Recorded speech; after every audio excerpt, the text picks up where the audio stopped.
Welcome one and all to a brand new stream here on the Overanalyst channel, where today we are going to be diving into one of my favorite games of all time.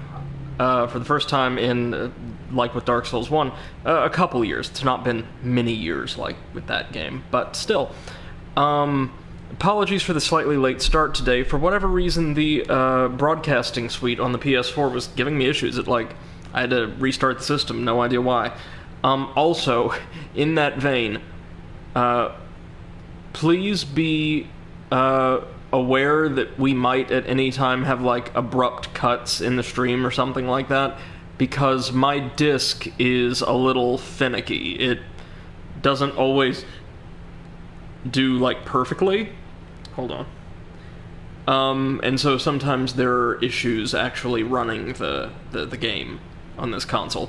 Don't really know why, probably just from overuse. The disc isn't scratched or anything, but it does give us issues occasionally. Well, with that said, we're going to jump right on in and start a new game. And Dark Souls 2, compared to the other entries in the trilogy, and Dark Souls 1 in particular, is something of a slow burn. It takes a little while for you to complete setting up your character. Hey, MC, good to see you. Hope you've had a great day so far, man. It takes a very long time, relatively speaking, to get to our first boss. And the first couple areas are really dense. There's way more NPCs to talk to, stuff to get. It just throws more at you on the ground floor. But once you're past that first area, the game starts throwing new content and new challenges, new bosses, especially at you, left, right, and center, far more rapidly than did Dark Souls 1. MC says, grinding wheel skeletons day. Oh man, I feel for you. The bone wheels are probably the worst enemies in that game as far as frustration goes. And as I've said many times before during our Dark Souls 1 streams, this is my favorite game in the Soulsbourne franchise overall, which is, again, pretty controversial take. But I'm going to be making that case to you kind of as we progress. This time, all you need to know going in is our setting is the Kingdom of Drangleic, which is pretty clearly supposed to be founded on the same ground upon which Lordran once stood, hundreds or even thousands of years into the future. So this is going to juxtapose really strongly with the way Dark Souls 3 handles fan service, in that in this game, all of the big players from the first game, the player character themselves, Lord Gwyn, Seath the Scaleless, Gravelord Nito, they have all been preserved in cultural memory, but through a game of telephone over generations or centuries. So we're going to hear allusions to a lot of characters from the first game, or a lot of events from the first game, preserved in the form of myth or legend. So these people's names have been forgotten. What they actually did has been forgotten. But the fact that they existed and that they were important, that still remains, way into the future. I really like the way it's handled here. Dark Souls 3, as we'll see when we get into it, literally just says, hey, remember this character or this entire location from Dark Souls 1? Here it is again. Preserved perfectly. Here's the stuff from the first game you guys really, really liked. Whereas in Dark Souls 2, there's some of that, weapons and armor from the first game, that's, been preserved or is a little burnished, maybe at the worst. But, the gist is, so much time has passed that Lordran, its foundations, its material culture, have all been eroded by time. So this is a brand new civilization. And as we'll see, it's actually a much better one that, on average, dealt with, the undead, or the problem of lighting the fire much better than Lord Gwyn did. The problem is, Drangleic has way more, distinct problems, including very mundane problems, than Lordran did. This game's more politically driven. It's really, really interesting. So let's dive right on in. All this is fine. We're going to be playing online, so I can access some of my favorite covenants. and we are thrown, I believe, straight into an intro cutscene. You've seen it. Let me know how the audio balance is, by the way. A murky, forgotten land.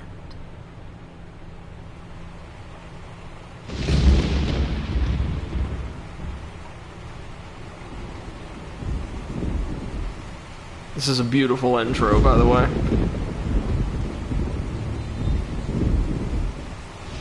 As he asks, how dark is Brady's soul? We shall find out. This is the game that lets you use lots of dark-based stuff, and I'm a really big fan of it.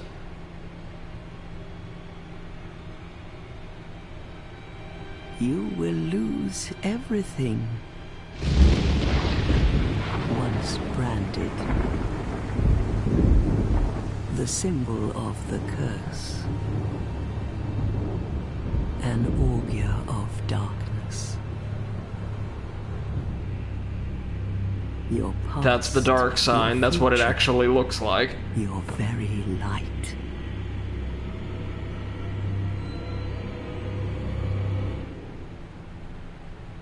None will have meaning, and you won't even care. By then, you'll be something other than human. A thing that feeds on souls, a hollow.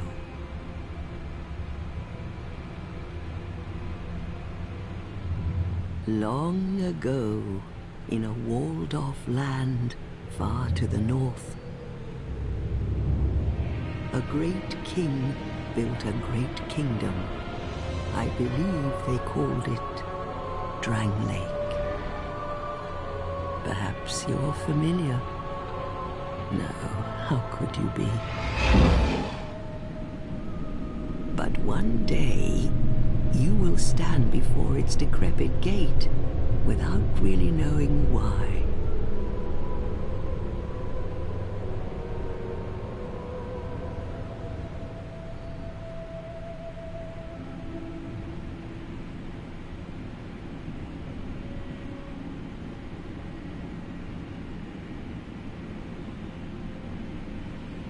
So, the plot point of time and different universes and locations sort of melding together in an uncomfortable, unnatural way around like these great like flames of life is played with way more extensively here. You'll remember Solaire talked about that in the first game kind of as the in-universe justification for PvP, but it's clear that Drangleic is not quite right from a space-time perspective.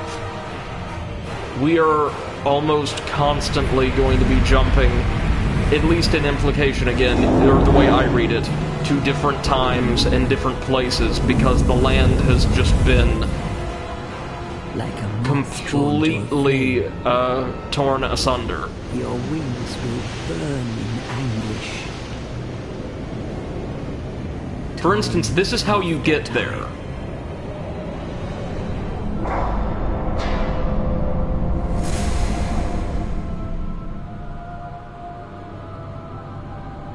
For that is your fate. The fate of the cursed.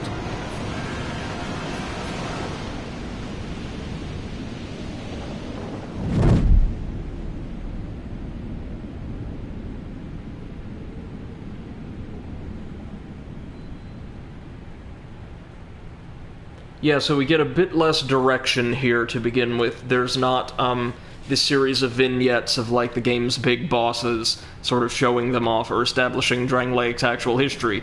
We're going to be learning all of that ourselves. And notice, we don't begin this game with character creation. Not for a time yet.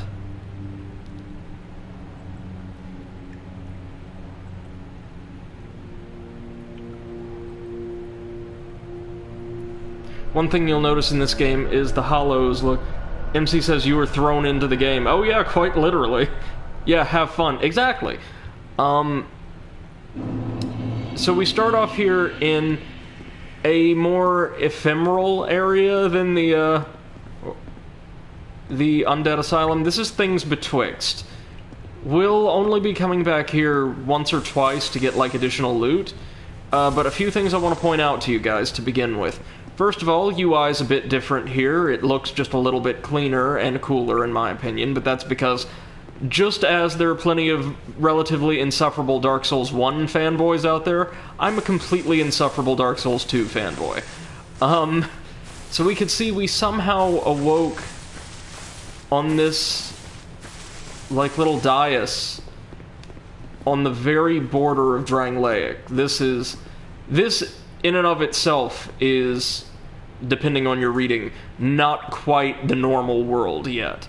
You may notice that we begin with our health bar halved. Now, this is a feature that was reintroduced to the game from Demon Souls, with some tweaks. When you were hollowed, as we are, evidenced by our decaying green skin, you are restricted to a certain portion of your maximum health. I believe by default, it's something like you lose 10% of your max health bar for every death between reversing hollowing, and with a special item you can get pretty easily early on, it's reduced to minus 5%. So we are completely and totally hollowed. We have no equipment save the imported set, which we'll read for a little bit of info. The inventory is also much more orderly, I think. Like, there's little sub-menus for each type of equipment, and it's in a grid now instead of one massive list. I quite like that. Hemp hood that fully covers the face provides protection from the elements and little more.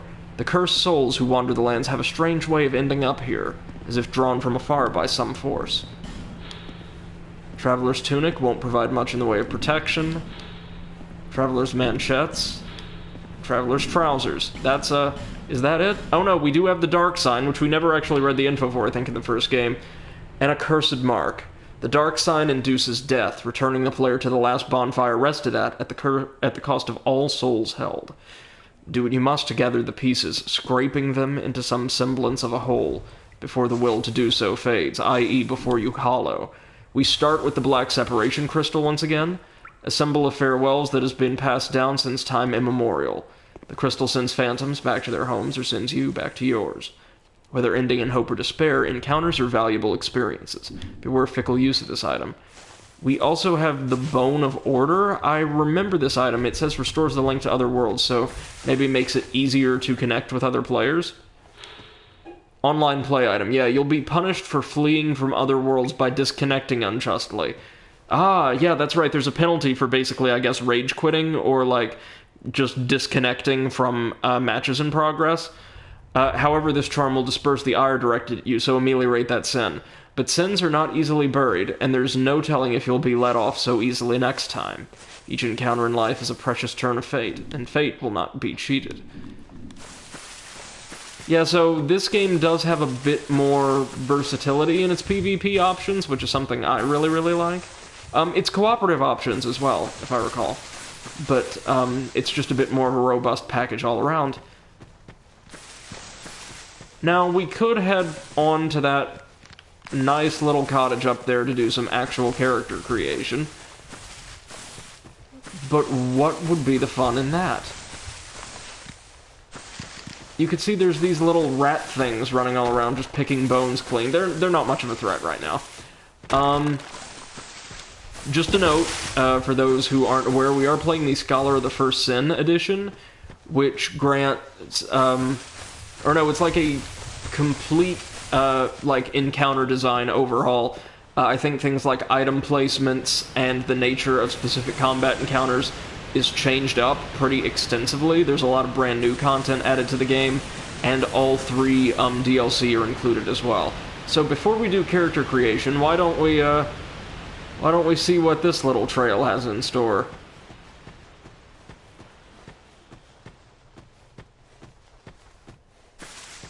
Well, what do you know? It's our old pal Hippo Shrek.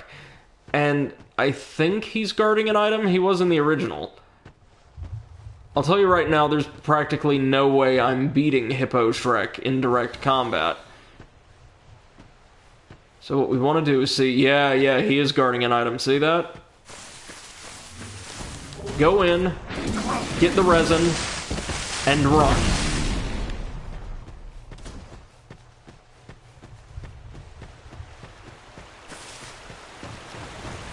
Right, like that.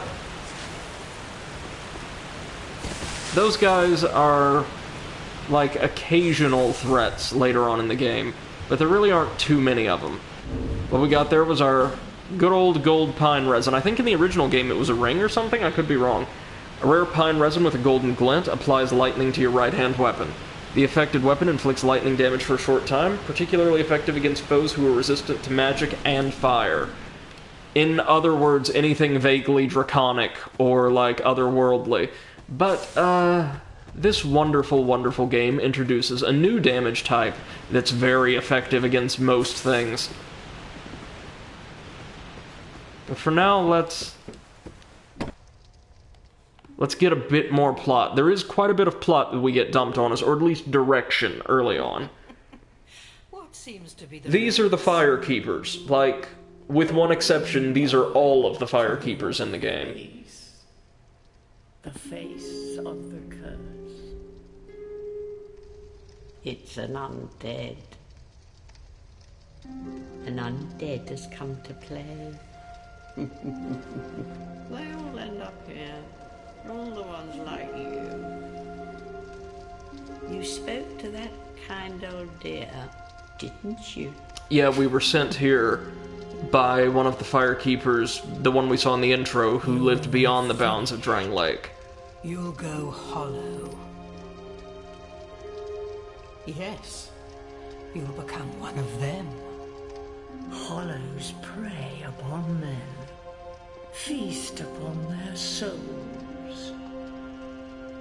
This is the fate of the cursed.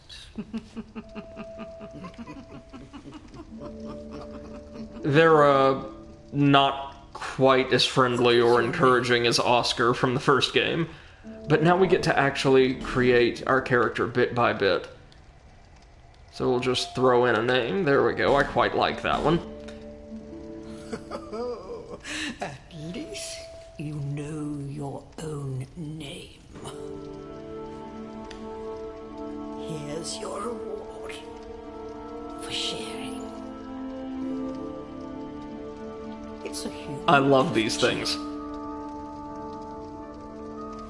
Take a closer look. MC says, reminds me of the dealer. In tone, kind of, yeah.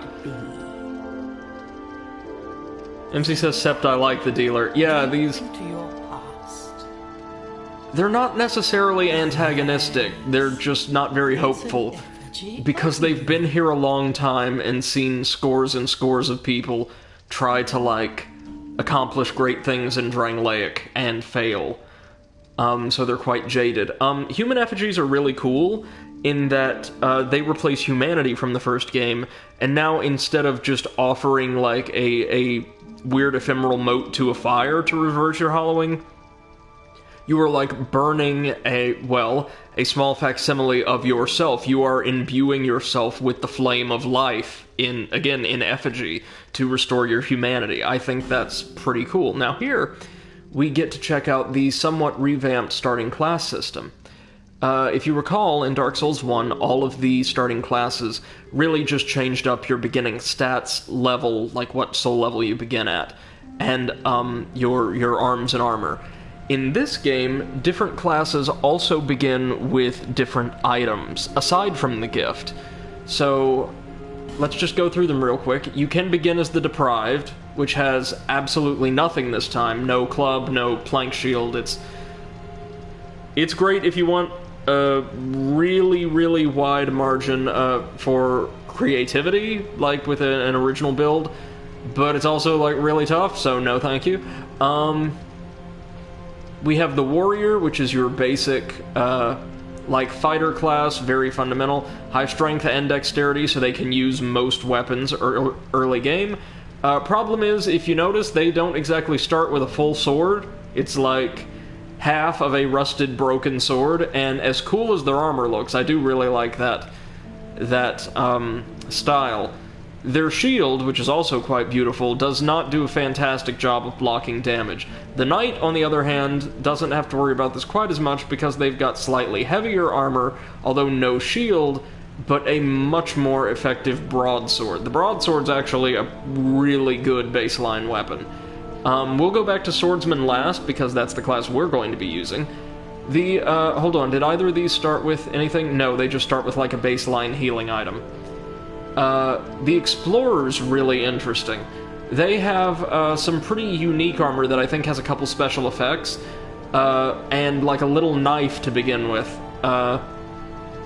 But they begin with a ring that I want to say decreases magic damage or boosts the power of magic, and a whole bunch of different items that they can use. So, like, they're a consumable-based class that also seem to have pretty decent stats.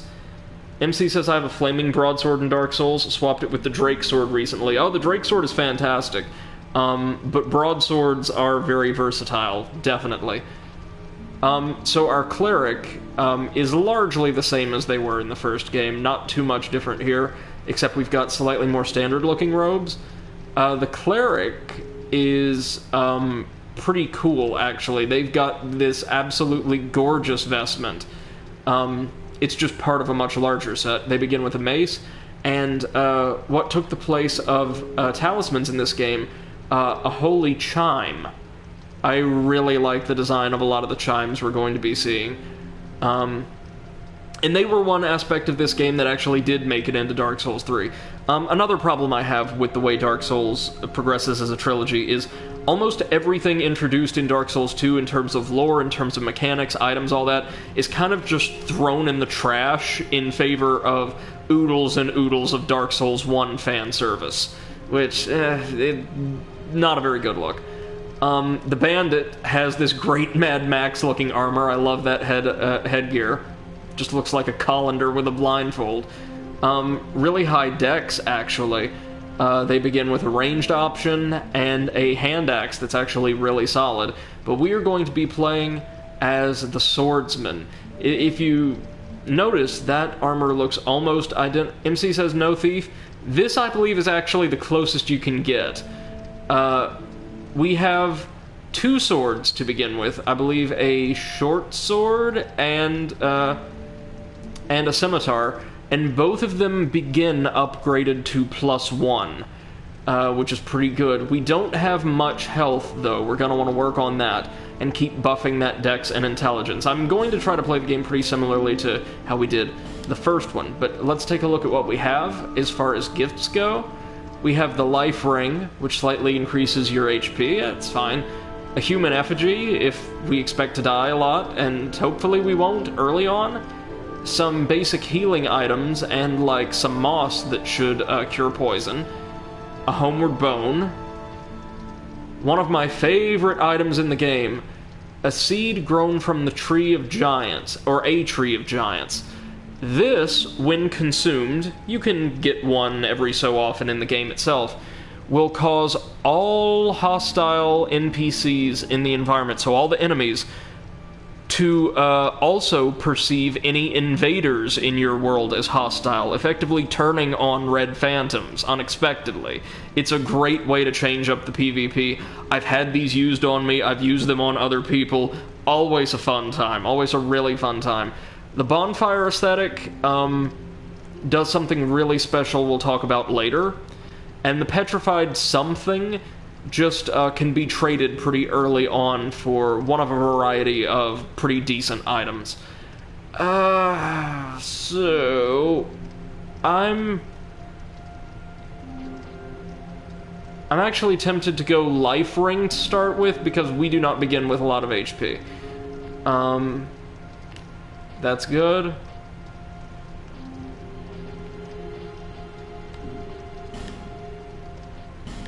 Build, why don't we go for, if we're like this lithe swordsman, a little slender. And physique, yeah, we're not chiseled. Not at all. Let's see, there. We do not have the best hair options in the world, that'll do. Yeah, how about something like that? Perfect. They do give you a lot of freedom with their character creator, I quite like that.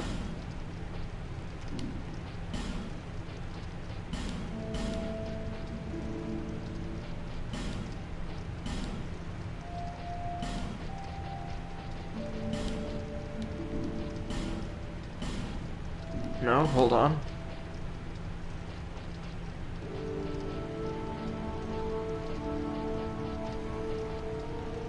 Yeah, that'll do.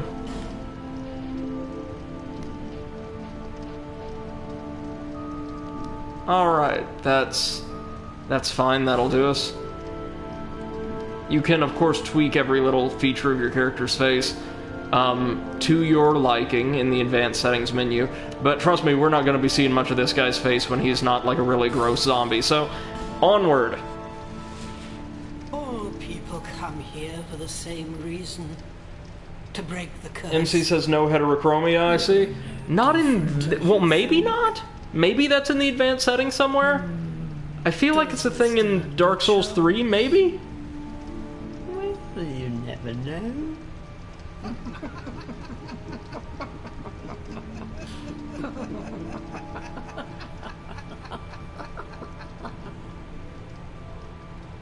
Go through the door and trot along to the kingdom. Remember, Yeah, so we're not actually in Drangleic yet. We are literally between worlds, I believe. from going hollow. Oh, I'll fool you no longer. You lose your souls. All of them. Over and over again. They're very encouraging.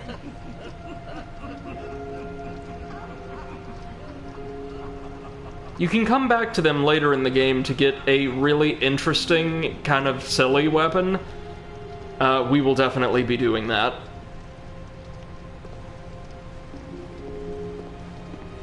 So I don't think I ever properly showed off dual wielding before. Just to give you an idea. Oh, that's not the way I was going. MC says I don't know what losing souls feels like yet. You've not lost your souls once. Well, that doesn't surprise me, actually. I told you were going to be better at that game than I am.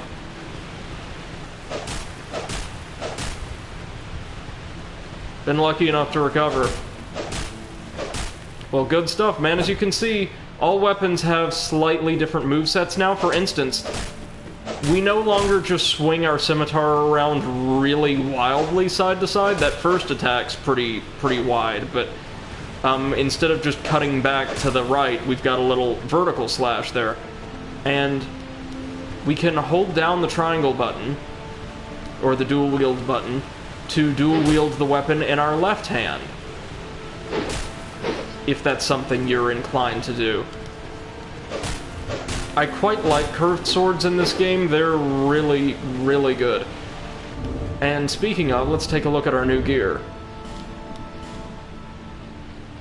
Oh, notice also we don't get Estus flasks. Instead, we begin with life gems, consumable healing items. A small stone made up of crystallized souls, which gradually restores a small amount of HP, often found near abandoned corpses as if it were what remains of the soul. And the Wanderer's Hood, a hood for the roving type, light, sturdy leather made for the long journeys. All the same thing. The Wanderer doesn't get great info. The short sword is a small straight sword, longer than a dagger, but still lightweight. Widely used as it requires no particular strength. A reasonable choice that will suffice in many situations, but not the thing to take along if you expect to face any serious challenge. Very true. And the scimitar, a small curved sword with a narrow blade. The rapid slashing of the lightweight scimitar hardly allows the victim to catch a breath. Has a sharp blade, but rather ineffective against armor and hard skin. Don't we know it? Now we can talk with all of these folks, to have them laugh at us. You must go on a journey without rest. Well, I suppose if you find yourself at an impasse. But if your will is yet unbroken... They handle character respecking, something that was added to Dark Souls 2. We need a special item for it, but they will allow you to completely re-roll your character, essentially, or rebuild your character. Multiple times per playthrough.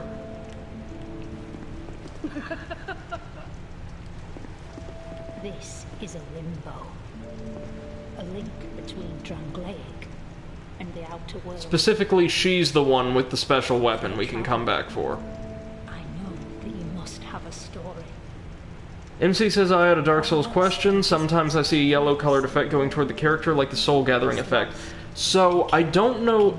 It gives a +1 to Estus Flask. Yes, why is that? Well, I was told, like, in some games, I believe, it's linked to... Or there's multiple reasons for it, but at the least it can be linked to, say, somebody or a certain amount of people liking a message you've left somewhere in the world, or, oftentimes it's linked to PvP, or not PvP, but multiplayer things like that. It could also be once you collect X amount of souls, you get an extra charge to the Estus Flask. I don't really know. I know for a fact it is tied to people liking your messages. I know that. But anything beyond that, I'm not entirely sure. My name is Millibeth. The old women were once fire keepers. I am here to look after them. It is what my mother did, and her mother before her. MC says, I left no messages, so don't know. Yeah, no, it's how I got most of my charges in this game back when I played it, like through the message system. But, it did happen for us multiple times in Dark Souls 1, and I didn't leave any messages either. And the kingdom is beset by hollows. Sorry I don't have, like, a concrete, answer for you. Sisters. I am told there is a fourth. Long ago, fire keepers were commonplace. But now they are lost, scattered to Yeah, there you go. MC says someone's kindled the bonfire you rested at last. You're receiving an extra Estus when that happens. Even if you have max, you'll get another. Okay, so that also influences it. I gotcha. Now, if we come up here, we can see a chest. Now, in this game, you can actually accidentally destroy chests by striking them too many times, taking the items within with them. Discouraging you from just swatting them willy-nilly like we did for mimics in the first game. Every chest can take at least one blow with a basic weapon, though. MC says, sounds like a phantom getting healed by the ghost using their Estus Flask, or by the host using their Estus Flask. That is a thing in multiplayer, yes. Up here we can find another human effigy in a box. We'll go ahead and take that. Probably gonna be needing it. Now we can head out to our first bonfire. These headstones have, like, tutorial information for us. We don't need that. You will also notice, like, along with our weapon slots, a little red gauge below each. That is the durability gauge. In this game, weapons and armor, weapons in particular, are nowhere near as sturdy as they are in the other entries, but to compensate for that, durability for non-broken items, or again, at least weapons, is completely restored every time you rest at a bonfire. This encourages players to, in some instances, ration use of more powerful weapons or gear if they know it's going to be a long trek between their last bonfire and the next one. I quite like that. And we got a torch, which is actually a usable item, a consumable item, rather, that gives us just a little bit in the way of illumination. We actually have to light our torches at bonfires. MC says basically you auto-repair instead of using the option for it, and it costs absolutely nothing. That's correct. So we're gonna throw on this life ring, an old ring set with a red jewel. Raises maximum HP. Each ring has a different power, and even very modest rings can be a great boon on a perilous journey. So true. You'll also notice in the bottom right-hand corner, we now have a percentage along with our maximum equip ratio, just helping us estimate how much we actually can or want to have equipped at any one time. MC says the repair cost was already minimal. It was for non-broken, non-ring items. Yes. Rings are exceedingly costly to repair, like the Rings of Sacrifice in some games, and if you totally break something, I believe it can be more expensive. Oh, also, another little plus, we now have a massive, or it will be massive, fast travel menu. Anytime you rest at a bonfire in this game, it's automatically added to your fast travel menu, accessible from any bonfire. It's not like in Dark Souls 1, where you have to wait to get the Lord Vessel and then can only access certain bonfires inexplicably from certain locations. No. you get to construct this teleport network yourself. And that, kids, is a major, major plus. Something that was actually kept around for the sequel, amazingly. Not much for us to do here, but to head into what is effectively the tutorial area. Through each of these fog gates is what I would call a series of lessons, giving us, like, the basics of gameplay and the like, along with some rudimentary treasures. So we're going to tackle that, of course. We've got some hollows here wearing the same gear that we are. And they, aren't particularly durable.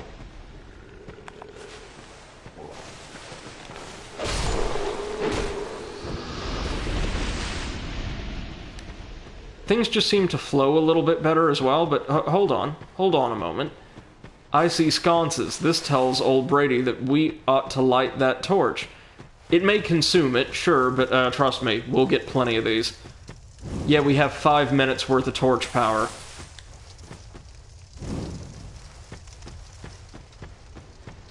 Well, they give us a torch and they give us darkness, so my god, I'm gonna make use of it.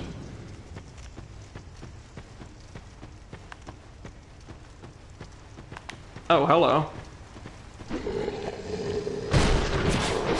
Oh, check out that new backstab animation for the curved swords, that's nice.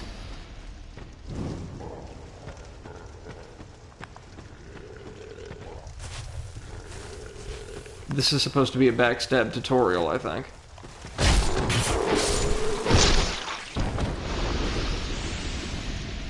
You'll notice Shrek is guarding a coffin over there. Accessing that casket gives us a very special ability, so to speak, or rather that casket has a very special effect.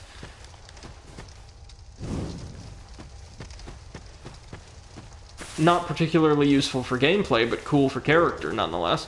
So here we have a dagger, just, you know, in case you wanted one.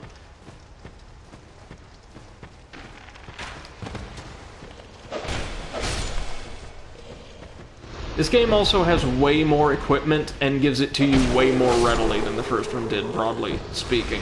There's just so much stuff to collect and use. And a lot of it's very, very, unique.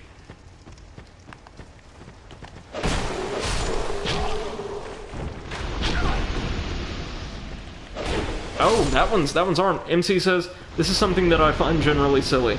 People complain about a game for being radically different, then appreciate the adapted features, like, added to the game later. Yeah, well, with this game, again, we've talked about this on stream before, at least I think so much of the negative reaction to this game came from people expecting their very first experience, like, surprising experience with a game of this nature. Again, when that experience obviously couldn't be replicated for them, they already knew what they were doing.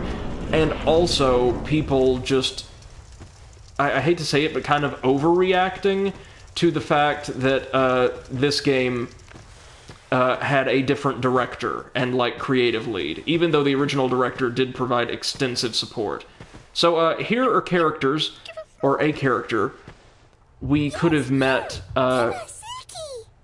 in the undead asylum in the first game. There are these invisible crow-like children who, if you leave certain shiny objects, like the petrified something, in their nest, will replace it with a particularly valuable item.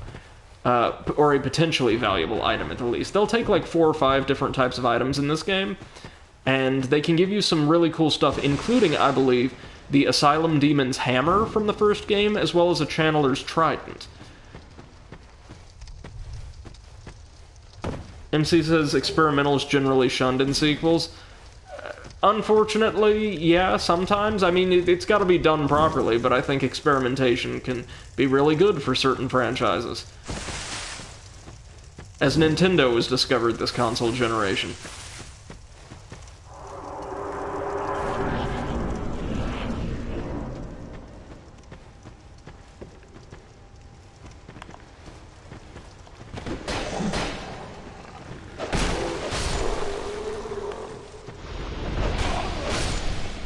MC says experimentation is important for progress. Generally speaking, I agree with you. I don't think we need to light all these sconces. So, hold on, let me make sure I remember how to jump in this one. You jump by running and then clicking in the control stick. Very important. Let's see if I can't botch this. Hey, there we go.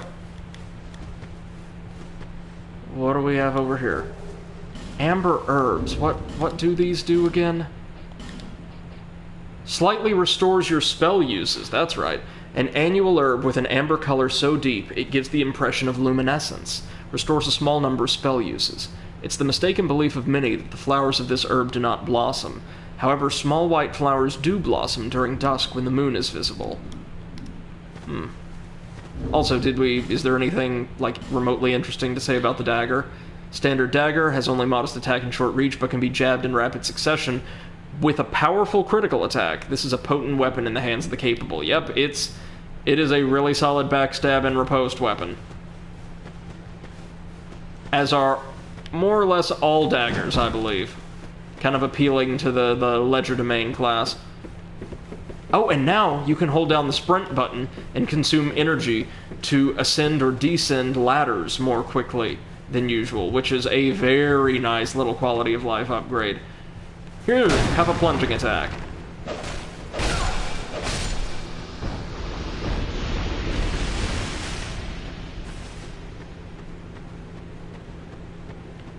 Over here we have a barricaded door, right? Or no, just a door, my bad. And inside is, oh, a cracked red eye orb used for invasions, if you'll recall. Defeat the master of the world you've invaded to acquire a token of spite. The residual sins of those who have succumbed to dark temptations are contained in the form of the cracked red eye orb. See, so the dark wraiths have already largely been forgotten. MC said, having climbed ladders up and down on a roof yesterday, I could say you don't use ladders this way. Very true. But, like, the faster that traversal goes, the happier I am. This is the path... No, this is an overlook. Oh, that's right, they added basilisks to this part of the game in Scholar of the First Sin. They were not here in the original. Glad to see the basilisks still getting work. Still the creepiest enemy in the entire franchise. Now, you'll see here, this fine gentleman has been petrified. And there's a certain...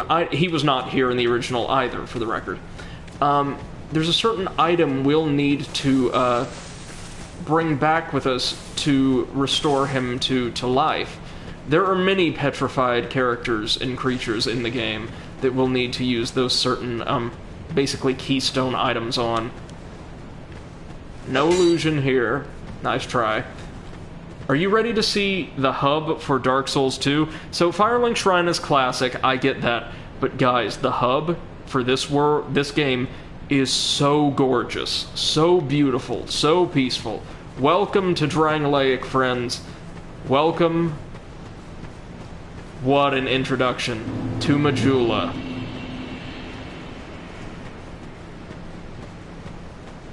It's a weathered village on the very edge of Drangleic. And as we go about our adventures, as opposed to... This is a point somebody else has made more articulately than I, but I do appreciate it as well.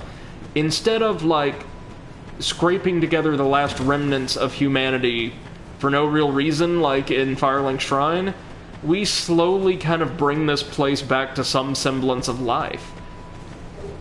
Here we've got a Divine Blessing, just the same as in the first game, full HP heal, and a amelioration of any and all status effects. Negative ones, that is, of course. Majula's gorgeous, Majula's peaceful, and right off the bat, MC says Firelink Shrine pales in comparison. I agree, man, I definitely agree. And right off the bat, we can access 2 different covenants. How cool is that? Now, we can find this game's major blacksmith here, Lenegrast, I believe is his name, and as you'll see, he's like completely hollowed physically, but not mentally. Oh, it doesn't matter. Just help me open this door. I packed my tools in here, seeing it was vacant. But now somebody's gone and locked the door. Yeah, so we need to find his workshop key to allow him to access his anvil, and then he can handle all of our basic item enhancements. I'm nothing without my tools. Bring me that key. Chop chop. Oh, something else special about this game, right? Okay.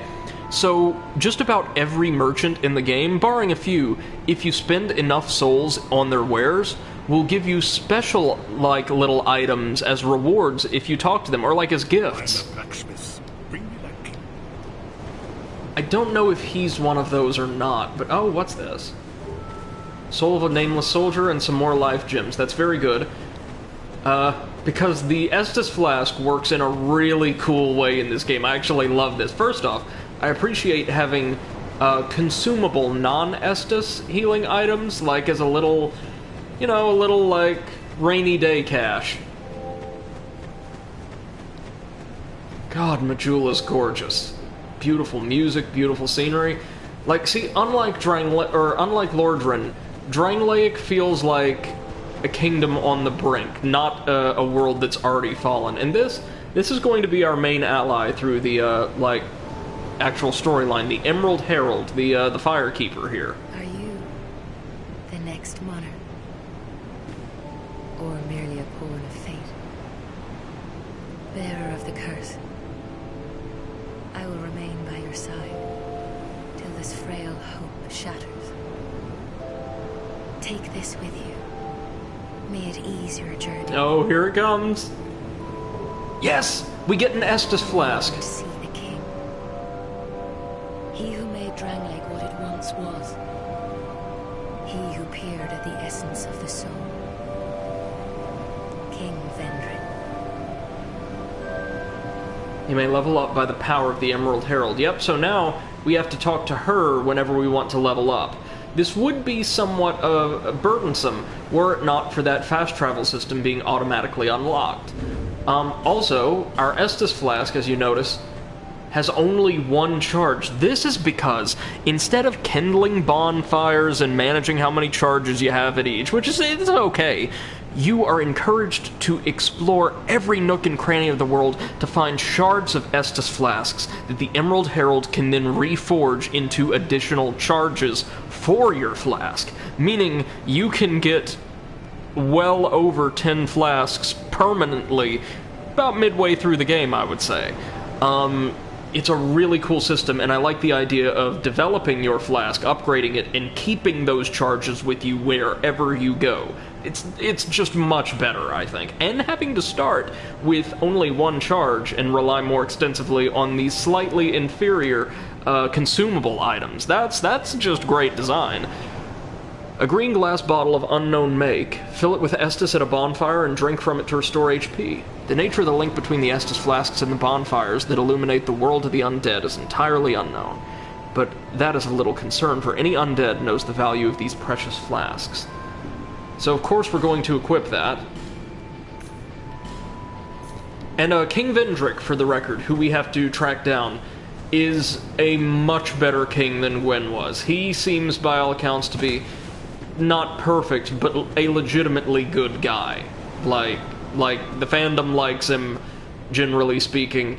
People in this world like him. He is a good king. Bearer of the curse, seek misery. For misery will lead you to greater, stronger souls. You will never meet the king with a soul so frail and pallid. Seek those whose names are unutterable. The four endowed with immense souls. Their souls will serve as beacons.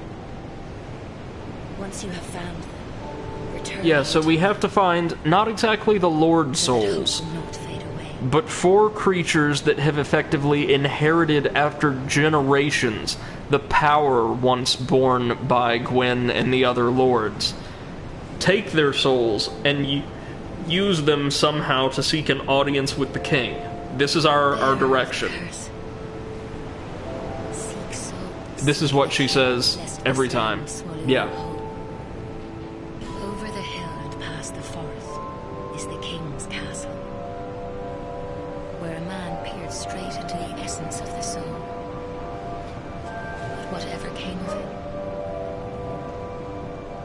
those who come to Drangleic. There's gonna be a lot of dialogue in this, like, first stream. I am sorry for that. It happens to them all, sooner or later. That blue knight at the base of the tower, his spirit is already broken. Although he does offer sound advice. Perhaps he is a foreshadowing of your own future. That tiny thing inside the ruins. An ancient being that will mock your voice. Just introducing us to the different NPCs we can find around town. Sound wisdom. Provided you find her on a good day. The sign you bear will drain your very souls. And without souls, you will turn hollow. Stay strong. Do not lose. NPCs, largely since there's more of them and they start to inhabit this, like, little town, do feel a bit livelier in this game and a bit more purposeful. That could just be me, though. That could be a manner of perspective. Matter of perspective, rather. Not all undead were hollows, but all hollows were once undead. If you find an Estus shard, bring it to me, so that I may ease your burden. So instead of, like, sort of a grim, like, archetypical Western European, like, fantasy, or really dark fantasy setting that, like, the first game was going for, this one feels more like a particularly morbid high fantasy. And that's reflected in everything from the cast of characters to the character design to the soundtrack. I prefer this approach myself. Okay. Okay, we've heard all this. Thank you. Thank you. Yep, yeah, uh-huh. Can we afford any level ups right now? Not yet? That's a-okay. So she talked about a blue man at the foot of the shrine, or at the foot of the monument. This guy may look somewhat familiar to you. This is Crestfallen Soulsbourne. MC says I'd say less dark fantasy. Definitely. And I think that absolutely shines. This, friends, is how you do a callback. This is Crestfallen Soulsbourne, and he can provide us with advice and a couple of gifts early on in the game. You're undead, aren't you? You have that distinct scent, the smell of irreversible fate. This is Majula. His audio's very quiet. I'm quite sorry about that. A place where life is almost normal. And in Drangleic these days, there are very few places like that. I am Soulsbourne. And like you, I lost everything. And now I'm here. You probably heard that it was possible to break the curse here. Well, that's not true at all. There's nothing. Yeah, so he's completely given up. But he can still give us a little bit of help.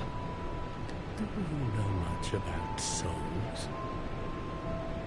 Even I'm not certain, but I'm told that the soul is the essence of life itself. Anything living, sentient or no, supposedly has one. What we call the curse is traceable to the soul. So we get more exposition too about, like, this world and its current state. And it's evident that Vendrick and the people of Drangleic understand way more about this undead curse, the Curse of Hollowing, and, like, its mechanics. Specifically, they were working on ways to reverse it or alter it to be less cataclysmic than Lordrin's folks ever did. Because, again, Gwyn kind of wasn't interested in curing the undead curse, he just wanted to exterminate the undead, or use them. Each has a powerful soul, and a terrible curse. If that frightens you, then you want to just give up right now. Like I have. And the interesting thing is, much like Dark Souls 1, but I would say to an even greater extent, right off the bat, we have multiple different paths to progress down, and in fact, it's almost impossible to get to them at this level, but one of those 4 cursed beings is very, very close to us. Cry out for help. The journey of an There is a purpose for going through all this dialogue. I'll let you know. Invaders from other worlds at every turn. If you need help, why not? Because Soulsbourne gives us our first covenant. Sentinels. When you face danger, the blue sentinels will come to your aid. Protection is yours, if you wish. You need only accept their kind embrace. Yep, so he offers us the Way of Blue Covenant. MC says the issue with any religion is that anything that doesn't fall within its realm is not to be thought about.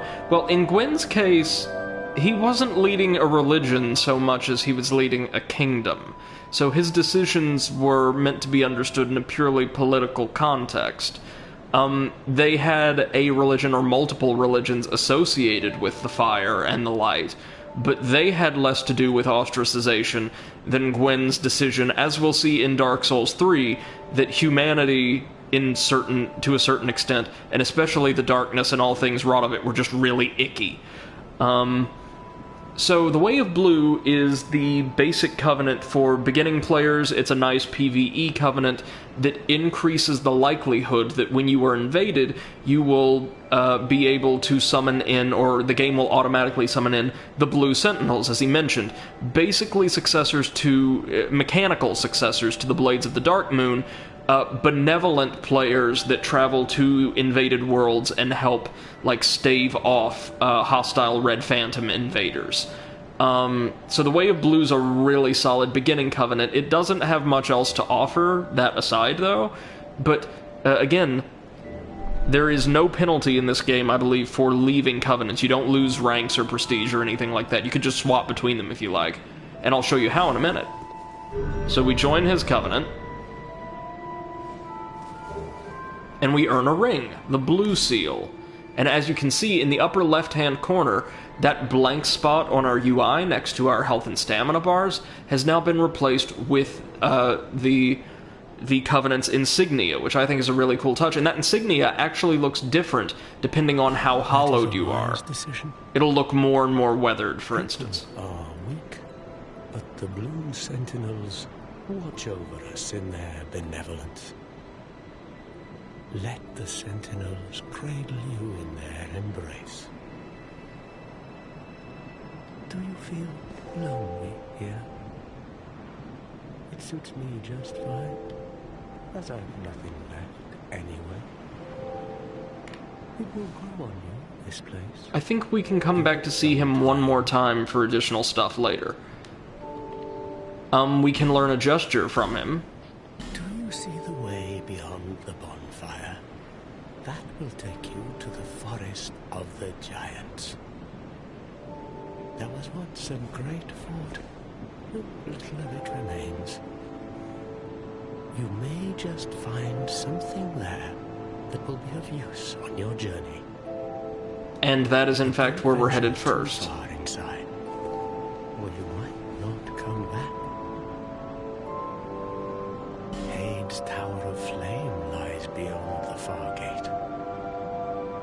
In the cathedral, the Apostles of Blue gather. But the road leading there is... Right, so we can go to the Forest of Giants and get something useful, or to Hade's Tower of Flame to access what is essentially the Blue Sentinel's base. Have you seen that pit, that gaping hole in the earth?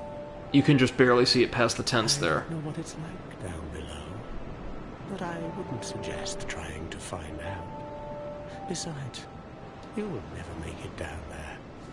Not without a ladder of some sort. The flame you see there is a bonfire. This is the one thing I will say is kind of a black mark against this game's opening, or the opening, really.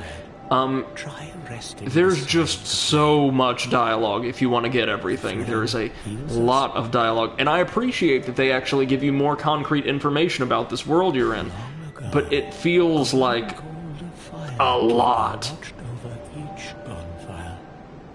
And we aren't done, for the record. I think there's 2 more NPCs we need to talk to. None of them are as talkative. Neither of them are anywhere near as talkative as he is.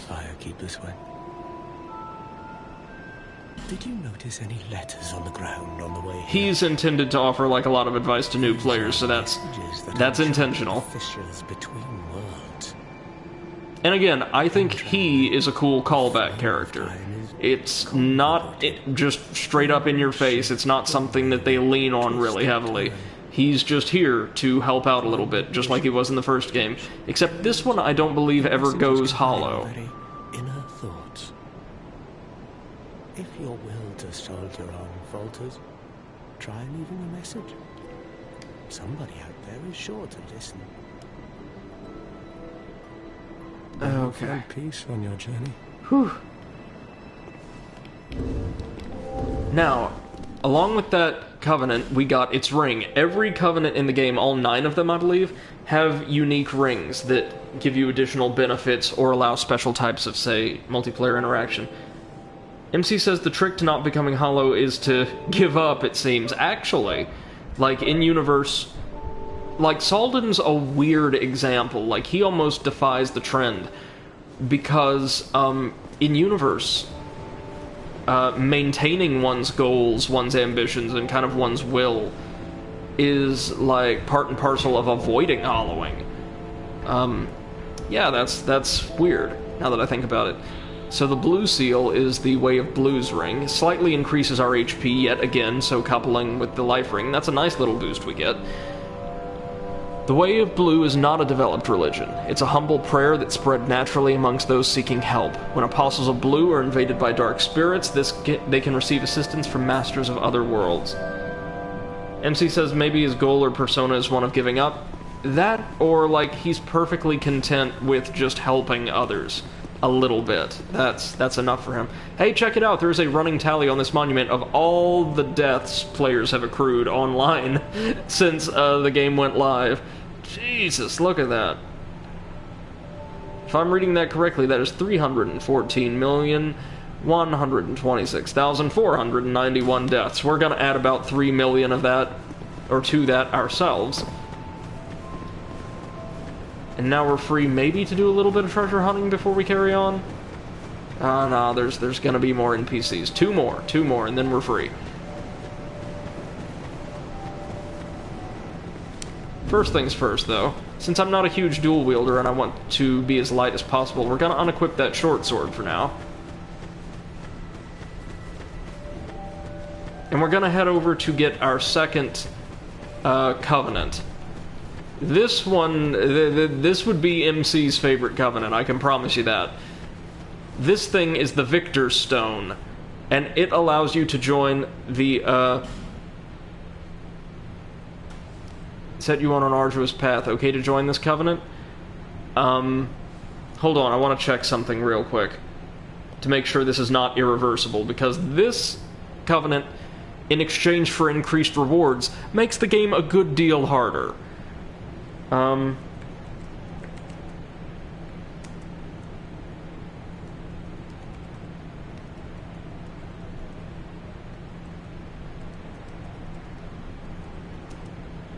Let me see.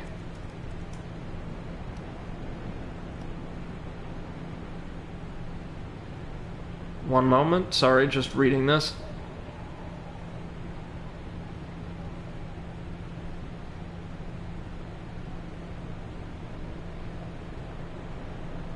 Okay.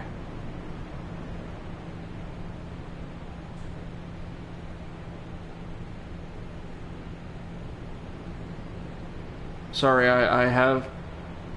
I'm trying to find one specific thing out about this covenant.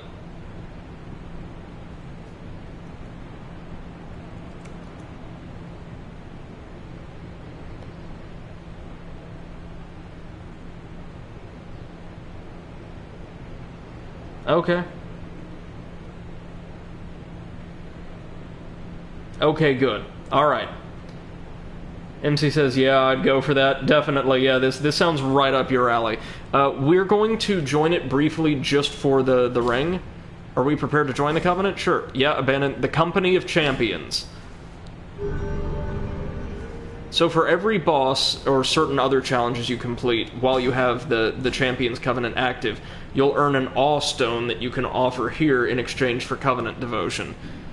I do like their symbol. It's like, looks like the Majula obelisk, like, with a sunburst radiating from the top. Pretty cool stuff. And, oh no, that one doesn't have a ring, at least not to begin with. Instead, you get like a roster of all the champions. Shows the names of the greatest victors of the Company of Champions Covenant. This tablet, chiseled from the Victor's Stone, is engraved with the names of the brave warriors who've offered the most Awe Stones, as if they were epitaphs honoring their lives. And we got a bunch of Homeward Bones right next to it. Good stuff. Something else that was frequently levied against this game when it first released was, well, there were a lot of people who were, again, I think because they were really experienced with the first game, oh, this is too easy. This game is much easier than the first one. And I guess they just totally neglected the optional, like, really hard mode that gives you lots of special incentives and rewards and things like that. And trust me, just about anybody in my circle of friends will tell you. MC says there's a thing in that tent. I'm aware. We're heading back over there because there's someone or something right next to it. We are going to join the Way of Blue again, though, because I'm a coward. But I and everyone in my, like, circle of teenage friends will tell you this game is actually a fair bit harder than the first one, like, on the whole.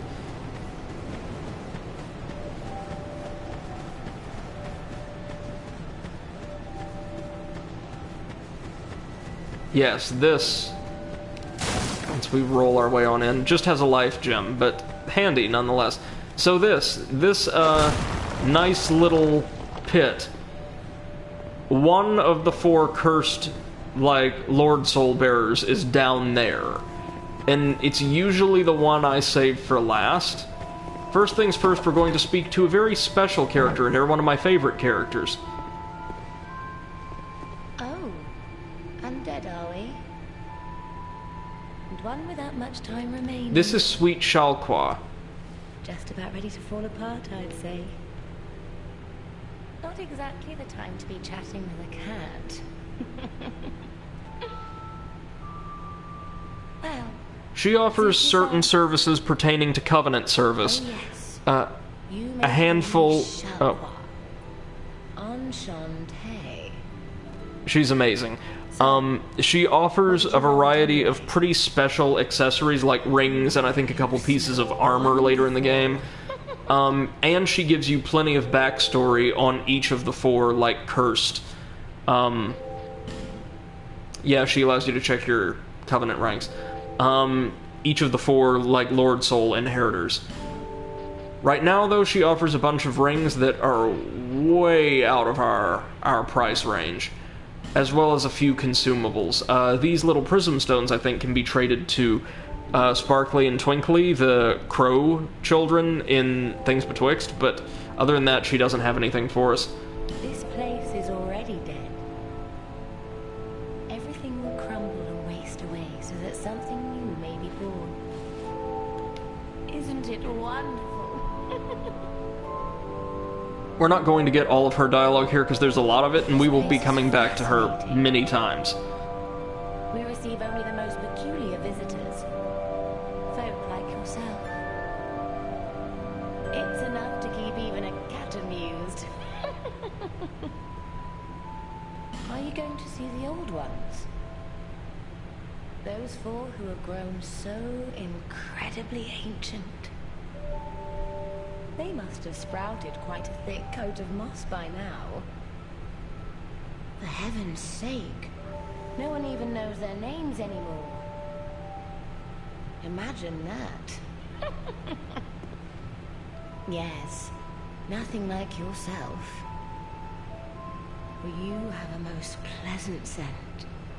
It grows nicer with each passing day. So Shalqua is very old, like, implied to be the oldest, like, NPC we run into in this Nothing game. suited you, I presume?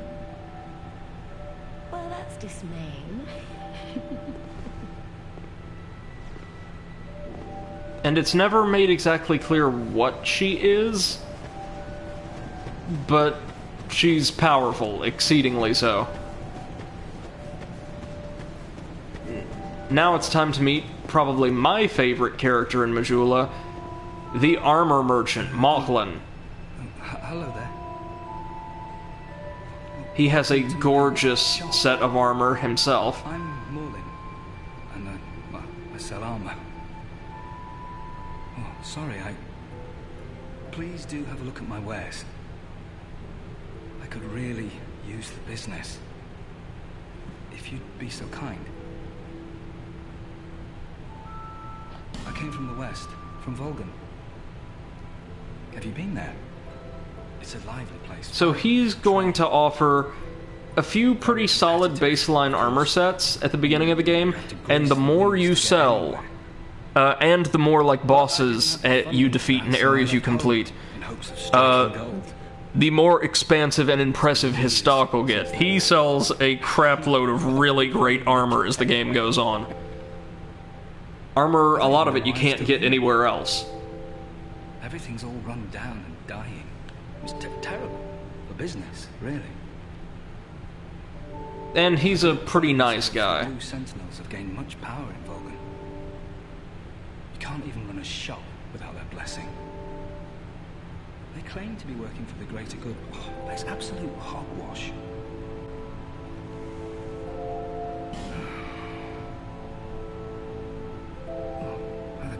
Why the hell am I here? So to begin with, he sells some pretty decent shields, including my favorite shield in the game for my first playthrough anyway, the Twin Dragon Great Shield, which was in the first game. We found it in Poop City, I believe.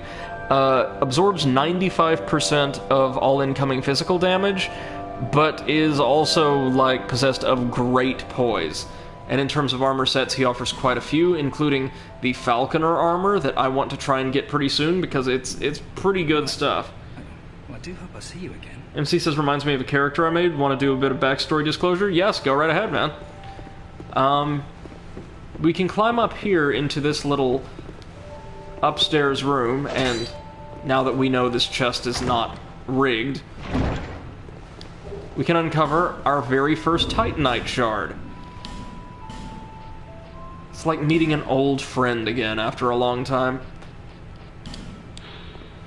Titanite shard used to reinforce equipment up to +3. Titanite was discovered in an ancient layer of the earth and is said to be a gift to the gods. Titanite of this size has very little power, but is still a rare find. So Titanite, or no, weapon reinforcement now goes only up to +10 for most weapons and +5, I think, for some special ones. And I think that's way more manageable than the +15s from the first game. Again, just something I personally prefer. Now, in this well,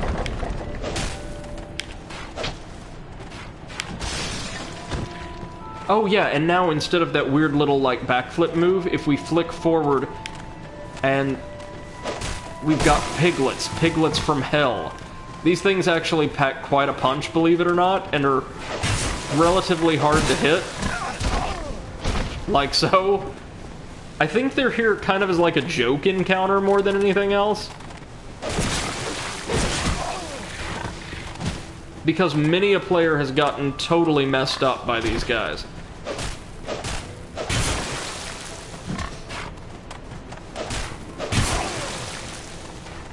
I'll go ahead and use our Estus, because why not? I just want to kill one of these things for fun. You'll also see that health restored by, well, curatives restores gradually instead of more or less instantaneously. I quite like that myself, even though it's a very minor change. We don't actually see the adult forms of these little gore pigs until much later in the game.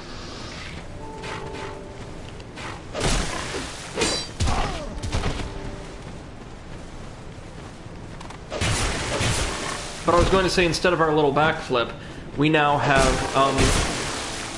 basically a little melee attack that swats the enemy's shield out of the way, ideally. and leaves them wide open.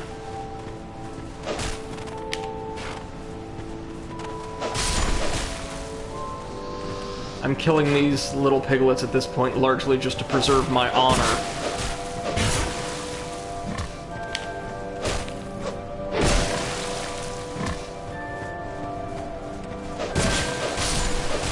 Got him. Now what was in that well? Oh, our first Estus Flask shard! Already giving us a second charge. That's the good stuff right there. So, let's read real quick. Shard of an Estus Flask. Shards are deeply soaked in Estus. Grant the shard to an Estus Flask. Graft the shard to an Estus Flask to increase flask uses. Over the ages, countless souls rested their bones as they drank from the original flask. And now this shard remains, serving as a vestige of their hopes and dreams. This large manor is locked for now, but we'll be coming back later. Don't you worry.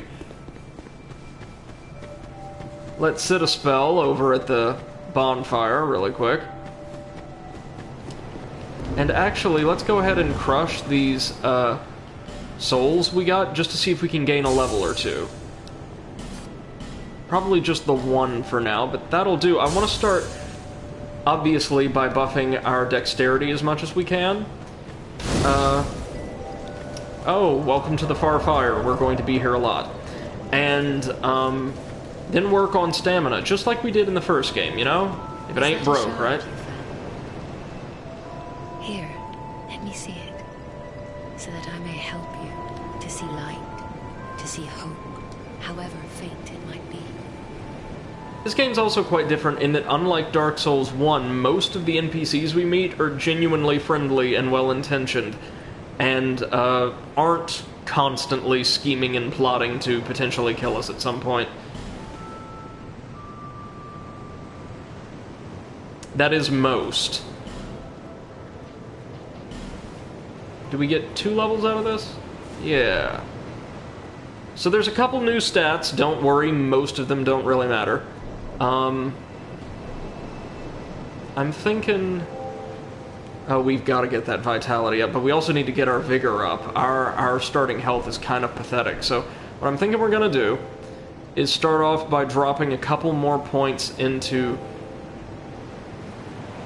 Yeah, start by... No, 1 in dex, 1 in vitality. How's that? Gonna try to get dexterity up to around 20, and then start building up our vigor and our vitality, and then probably intelligence and attunement.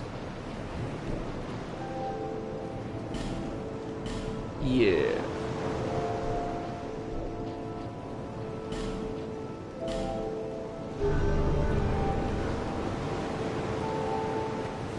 Alright, we should be good to go now.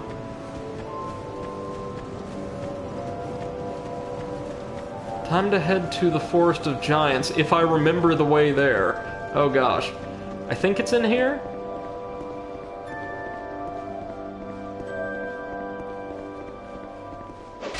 What's in the big iron chest, eh? A rusted coin.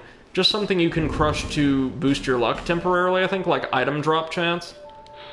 This rusted coin gives you that little extra bit of luck, making items and the like easier to find. The coin is engraved with the image of a god that was worshipped in ancient times, but no one knows its true origins. See? That is one of the, like, colorful, like, metal coins that were engraved with, like, the images of Gwen's uncle and the other gods from the first game. MC says, so I had a female character that grew up in a country at war. She was from a family of merchants. At first, they had a pretty decent shop, like bodega level, well supplied and appreciated. As the war came progressively towards their city, the supplies started to shrink. A rebel army also popped up, taking supplies to provide for their followers. My character's family didn't want to be involved with them. They eventually abandoned shop when the supply were almost exhausted and they had enough money to leave. Left with an independent captain, not even the refugee boats. Wanting to help the famine and friends, but knowing it was time to leave is tough. Definitely. And it sounds like a rough situation than what Mifflin was in. It sounds like the Blue Sentinels were just kind of extorting his people. Maybe, kinda, sorta. The Blue Sentinels are good guys, like legitimately good guys, not like Gwendolyn's somewhat morally gray Blades of the Dark Moon. but they're a little sanctimonious, so I could see that from them. So as we raise this portcullis, we will open the way to the Forest of the Giants, which is right next to Majula, or, well, maybe it is. We don't know. Again, time and space are utterly screwed in this game. So you'll see, there's some loot down there, a lot of loot actually, and we wants it. Especially a shield. A shield would make me feel so good right now. A shield, or like hell, give me decent armor and I'd be happy. Human effigy, I'll take it. We're actually coming back for that because you have to access that little cavern the back way. I think that bloodstain we just saw pop in is the result of somebody thinking they could make a jump. They cannot. So this area had its encounters pretty extensively overhauled. See, they start you off with Shrek again. Shrek, right here, was not present in the first game whatsoever. Well, I don't mean, like, at all, but... Oh! Meet the Drangleic army. They've, seen better days. And these hollowed foot soldiers are going to serve as our primary enemies for the time being. Now, what was in here? Homeward bone and some cash. Okay. Now, we're not taking on Shrek right now, because those things are legitimately exceedingly tough and durable. Like, they would wear our sword down way too much. But the army of Drangleic have retained a little bit more of their tactical prowess, ouch, than Gwen's men did.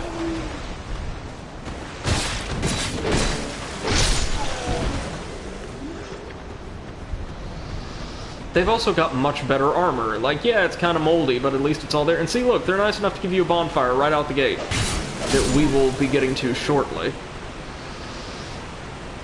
They're fighting with bandit knives, it looks like. Remember from the first game?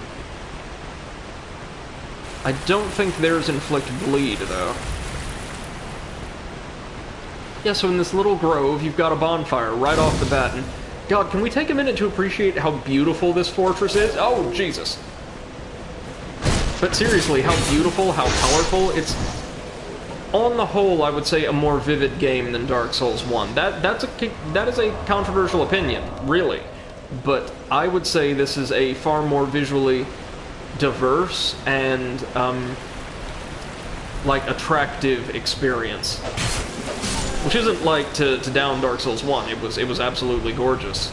Just this is more so, you know?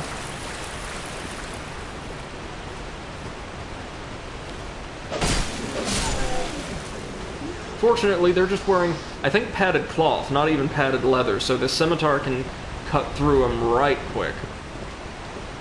Oh, look at you trying to ambush me.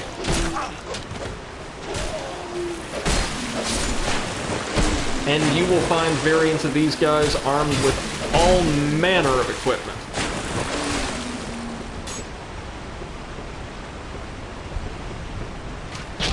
Oh, whoops. Thought you were further up on the hill. There's one with a hand axe. Ow! Faster than I remember them being, but that's okay. Oh, we got some infantry gloves. Hollow infantry gloves and boots. Now, are either of these any better than... Ah, I see you, you sneaky, sneaky. Life gem, nice. Let's look at our new stuff. Is it any better? No, it is not. It is worse in every way. Gloves worn by hollowed infantry. Piece of basic minimal equipment. Worse yet, they're worn and nearly falling apart. Not recommended unless your options are spent. Same deal with the boots. Slightly better against bashing damage, but everything else is a little worse.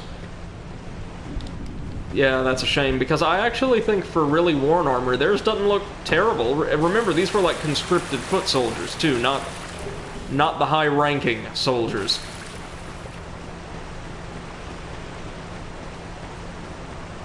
Oh, having this little health and no shield is so nerve-wracking. I give my life. Alright. So originally, this courtyard was home to one of this game's equivalents of the Black Knights. But instead, there's a bunch of Hollowed infantry playing possum. Like, a bunch of them. First things first, we want to clear the perimeter. Can't ever pass a good perimeter without clearing it. Oh, hey. Testy. As you can see, our scimitar is pretty fragile right now, but... Oh, there's loot down there, I say.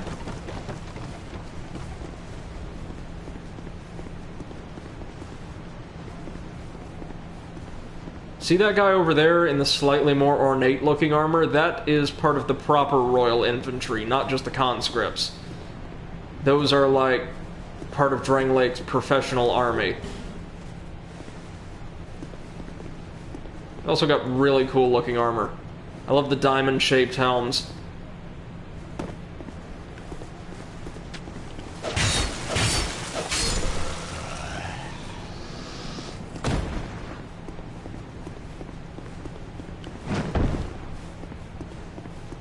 What's over here? Oh, a short sword. We've got a better one, but hey. That would actually be really handy for some of the classes that only start with, like, a dagger or start entirely unarmed. So I'm not gonna knock that too much. It's nice that they give you those options so early. God, seriously, look at this place, y'all. So stunning, so gorgeous.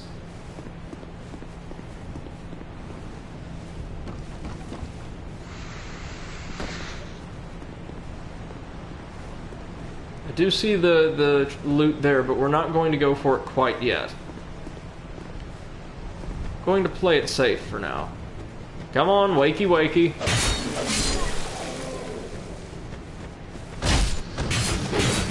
Oh, that one was entirely unarmed. Jeez.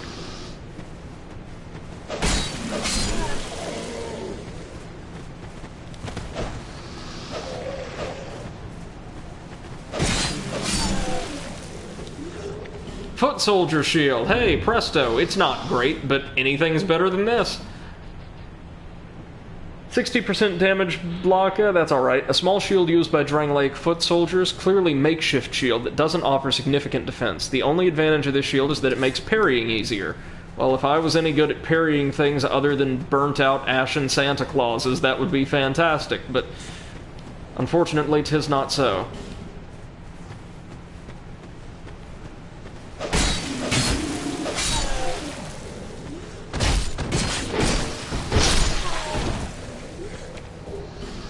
Yeah, now in this game, due to the durability system, repair powder or the repair spell, ideally the repair spell, will be your best friend. Got a broken straight sword, not that desperate, thank you. That's why we chose the swordsman class. The helm. The helm's gotta be better than what we've got, right? Like, it's metal. Yeah, there you go. Worse elemental defense, and you'll notice, look, those elemental, icons, like right where the red numbers start. We've got magic, fire, and lightning from the first game, but now dark as well, and oh, dark is so cool. So let's throw on this helmet. Hey, that looks reasonably badass. We looked like a Renaissance-era infantryman on laundry day. That's something, I guess. Also notice enemies are dropping goodies way more often in this game. I really like that. Oh, missed one.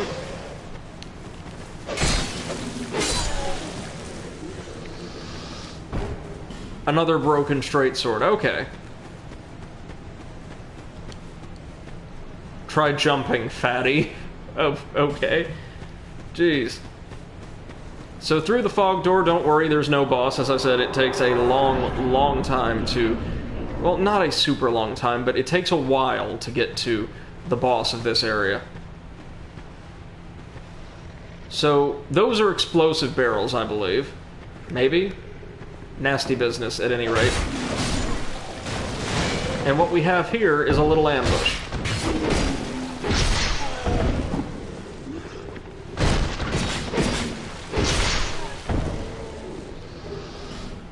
Another life gem.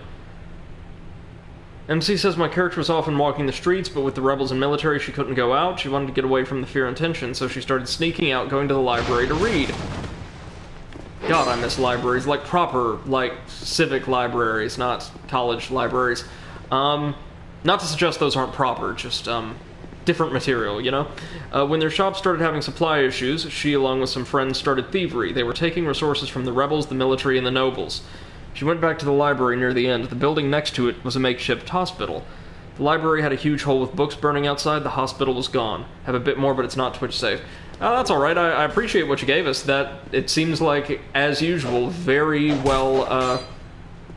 well-developed character building there. These are not like one-dimensional characters you guys are working with. Much appreciated.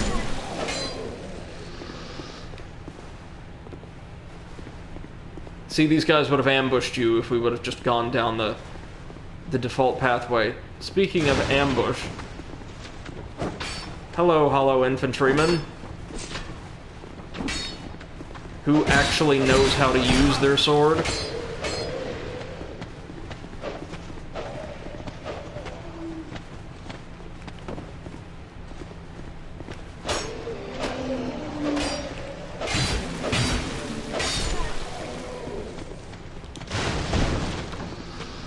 No, no, no, no, no! Oh, damn! Like I said, starting out in this game, we are super fragile. The class doesn't help with that, but with, like, low Estus Flask charges, things like that, they really do want you to learn this game, and I mean learn it.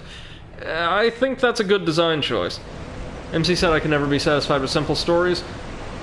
I rarely can myself. I'm with you there. Give me those gloves.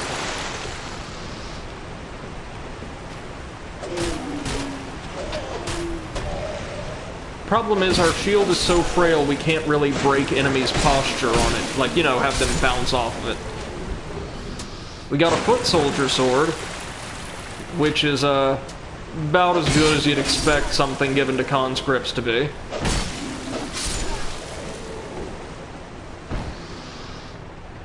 Oh yeah, and we're hollowed again. Might want to do something about that.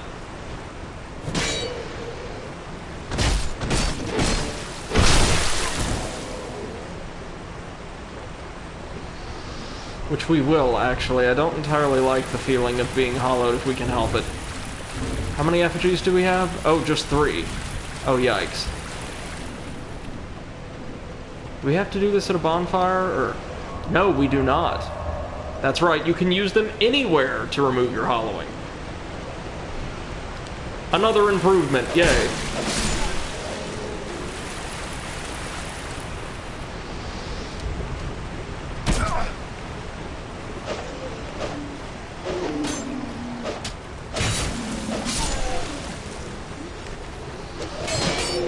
These guys are also much more proficient fighters, in my opinion, than the Hollows from the beginning of Dark Souls 1.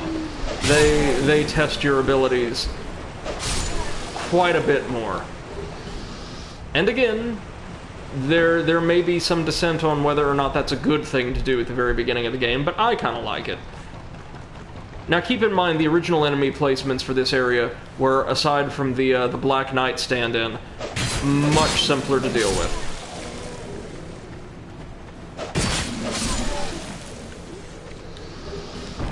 There's their armor. Look, we've already got a full set of their gear. How cool is that?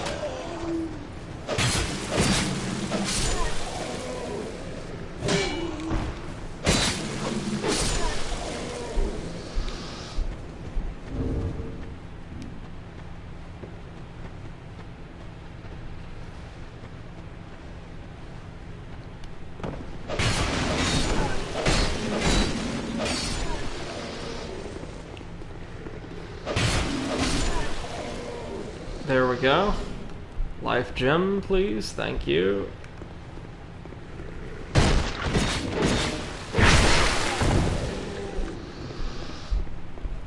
Okay. There's our souls.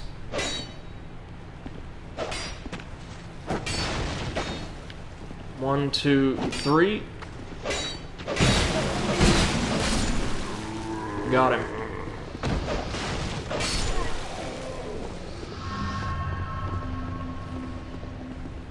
Now what's over here? Oh, just more life gems. Alright, so we've got, I think, a firebomb thrower up there? MC says my current survivor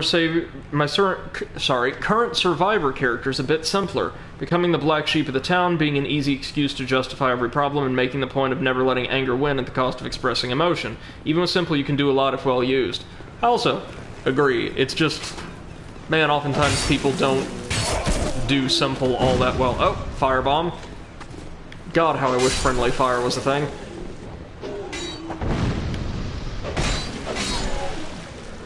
We'll go ahead and use our Estus, because believe me when I tell you, we are not far from a bonfire. Not far at all. There are also way more bonfires in this game, and Dark Souls 3, to be fair, which I think is a definite plus. Oh, well, hello there.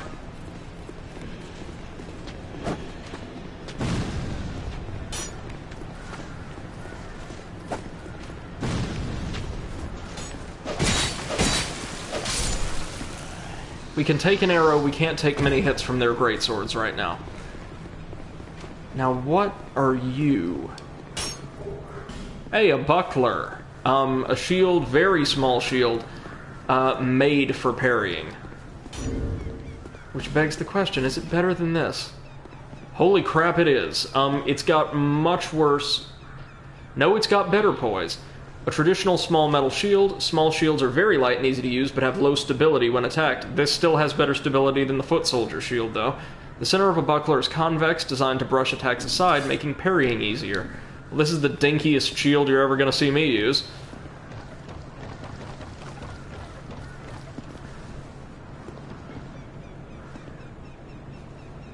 As you can see, it looks like plant life has completely taken over this fortress. In some somewhat unnatural patterns as well. We'll see why later on. Hollow Soldier leggings. Now, the Hollow Soldier set is much better than the Hollow Infantry set, I believe. We just got ourselves some witching urns. These are really cool. They are basically magic fire bombs. A small clay urn enwreathed in magic explodes, inflicting magical damage. Created in Melphia, a land that flourishes with magic and pyromancy. Though the magic contained in the urn lacks potency, it's a boon to any inexperienced traveler. So now we don't have just flame-based, like, little grenades. We've got grenades for every form of elemental magic in the game, which is really cool.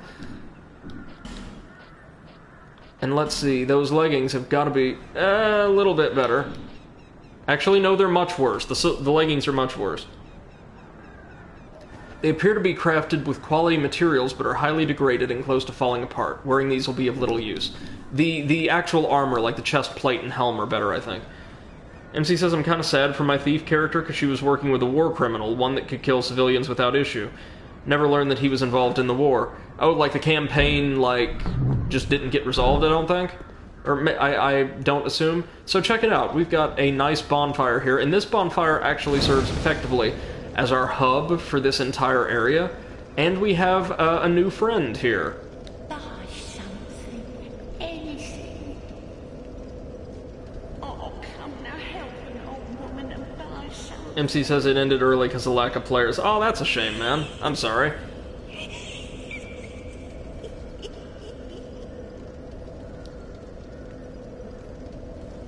This is Melentia, the merchant hag. She sells some pretty useful items for early game players. You're stranger to this land. Oh, we get as strangers these days. Everybody's gone and run off. Drangleic's been up a pile of rubble since... So do you notice how her hands, or in fact she, is kind of wreathed in darkness? And her fingers are somewhat unnaturally long. Yeah, there's a lot of interesting powers at work in Drangleic. Seemed like the battles would never end. Poor folk like myself have nary a place to sleep. I swear I keep all me things right with me. You may travel light, but methinks you bear a burden of your own.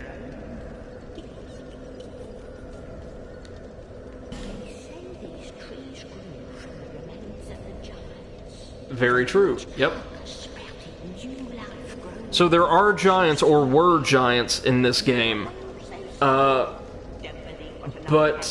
they're not the same types of giants as were present in Dark Souls 1. This was a different, like, group of people entirely.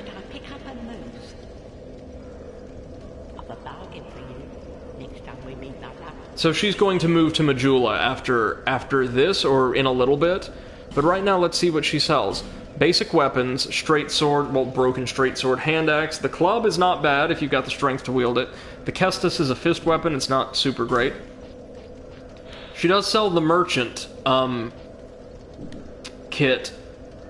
The hat for which is interesting in that it increases our chance of getting item drops from enemies. It doesn't look the coolest, but it is useful in that regard.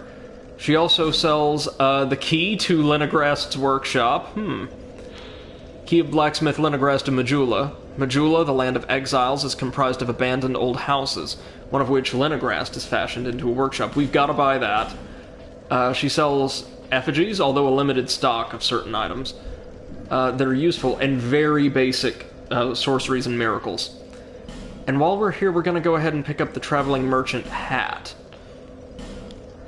Hat worn by merchants from Lanafir, where blue represents knowledge. Wearing this increases item discovery. Lanafir is the farthest land to the south and follows a strict edict of isolationism. The rare visitor from Lanafir is always a little odd.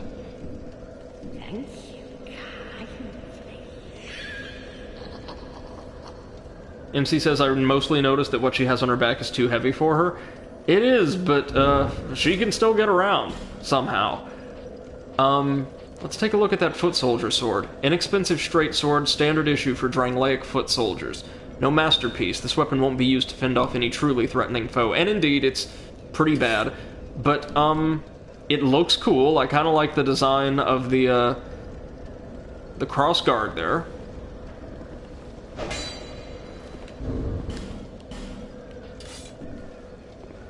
We'll stick with what we've got, and real quick, give me just a minute, maybe a quick 3-minute break, folks, for me to run, grab a drink, and probably throw some laundry on. I'll be right back, and we'll hopefully get 2 or maybe even 3 bosses into the game during today's stream. We're not too far off from the first one now.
Alright folks, we are back, ready to tear on into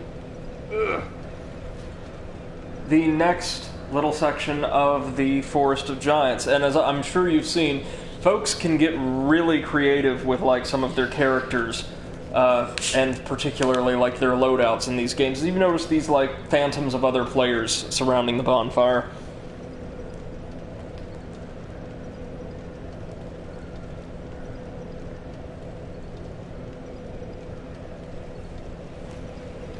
So, now that we have some Titanite and the key to Linnegrast's workshop, we could go back and have him upgrade our scimitar a bit for... Well, no, we might need 2 pieces to upgrade the scimitar. But at any rate, we're going to kick around here just a bit longer. Probably going to fight the boss, then go back to Majula for upgrades and checking in with people. That's generally the way I like to do it. We're going to go ahead and use one of our human effigies. Just stick it right in the chest there, and... we are human once again. Let's throw on our new item discovery hat. It's, again, not great for defense, and it looks... oh, so silly. Just... yikes. Check that out. It looks perfectly fine with the rest of the set, to be honest. It just looks a little off with this. And before we carry on, we're going to see is that armor is not any better. First thing we're going to do is head on upstairs.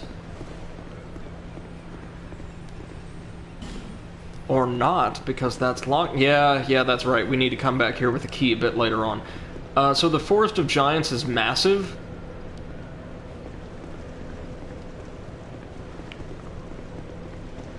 And I do mean massive. So we will be taking our time here. So here you can see things have not been great because there are some creatures that are this game's version of salamanders down there just lighting the whole place up, or what remains of it. Oh! That is a very large halberd. So yeah, as we move further along, we should see more and more of the proper hollow soldiers. And they, friends, we'll go ahead and pop a life gem real quick so you can see, it gives us a little bit of health recovery. They do not mess around, especially with weaker characters like ours. Locked.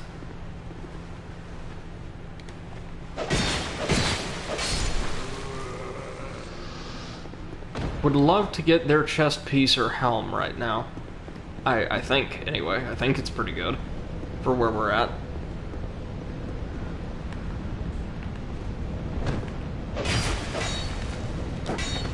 As you can see, what's left of Vendrick's men absolutely adore their ambush tactics. Oh, just the leggings again? Come on, man. Cash, good. We can't open this yet, right? No? No. Well, only one way to go. Oh, no, that's the one we already killed. This should take us back outside, right? Yeah, to the exterior for a little bit. We can drop down there for some more loot in just a bit.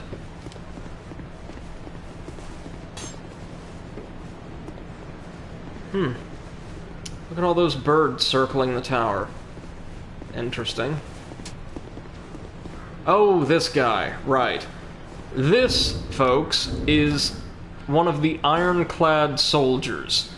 They are remnants of the forces of this game's answer to Seath the Scaleless, as in the morally unambiguous,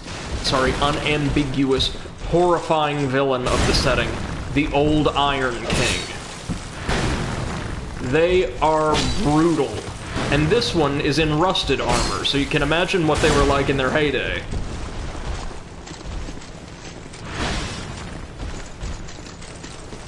Fortunately, they are very slow.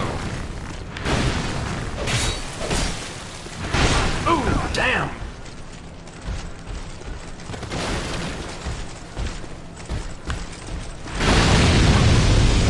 Oh, that was an explosive. Okay. MC says, oh no, turtle enemy. They can be really dangerous given the right conditions, as I'm sure that little demonstration made clear. So first things first, whenever you see explosive barrels, just roll through them to get rid of them. It's just not worth it, it's really not. Now we're going to head up here, and we are almost immediately going to head back down. Because we are about to get ambushed by a boss outside of their arena. Oh, damn. Friggin' scimitar. Cooperate. So that thing the bird just dropped off, and we saw really quickly there, was an undead knight and hunter of hollows named the Pursuer. He is technically an optional boss, but also a boss we really want to fight later on in the forest. As you can see, we are far more frail, as I've said, in this game starting out, but once you become more powerful, you can kind of just shred things. So they really do give you a great sense of progression and development, more so than the first game did, I think.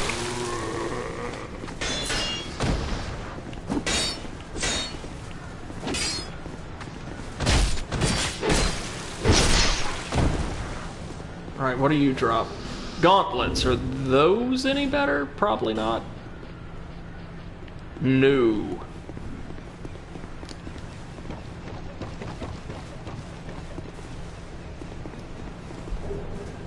Human effigy and some life gems. Nice. Another 5 minutes of torch usage. An Estus flask shard. That's definitely worth it. And some repair powder. Also definitely worth it.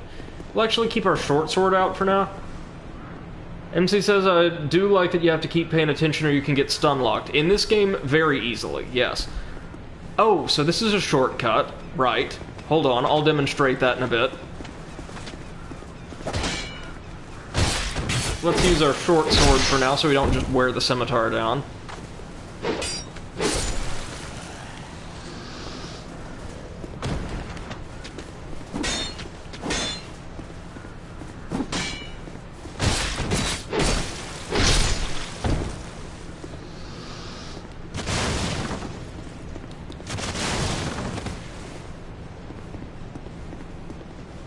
Oh, might as well crack it now, hey?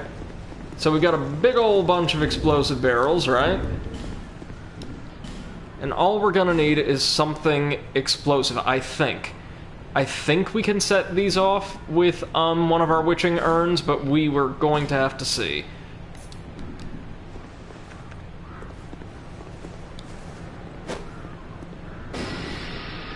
Whoops. Trust me, we're not going to be using these for anything, so... No, oh man. We do need fire. We do need, like, legitimate fire. And, hitting them with a torch is kind of out of the question. Wait, no, hold on, we missed some stuff. We're probably going to die in this route, but it's okay. I just want to grab as much loot as we can. Pop another life gem, what's it going to hurt?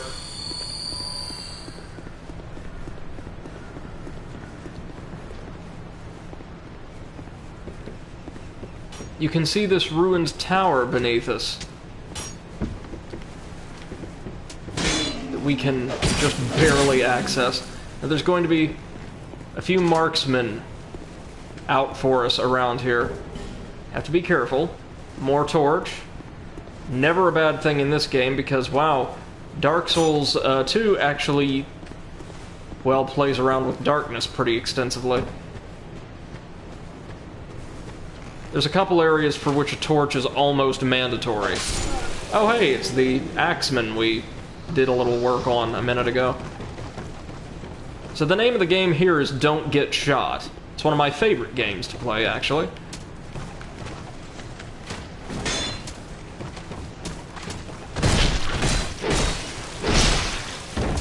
The Royal Infantry are around, but they're way less of a threat than multiple archers at once.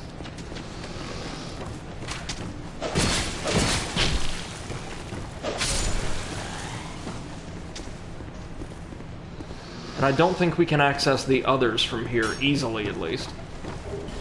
Gauntlets again, meh. Oh no, there's one of them. We can get one of them. Gauntlets again.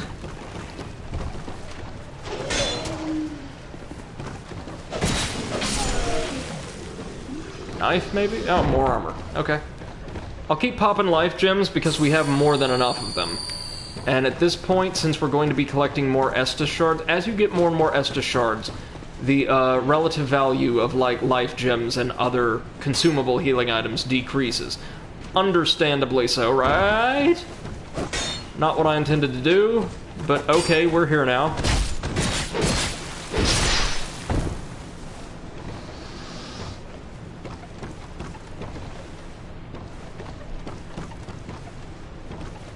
Try jumping, ha ha ha ha, no.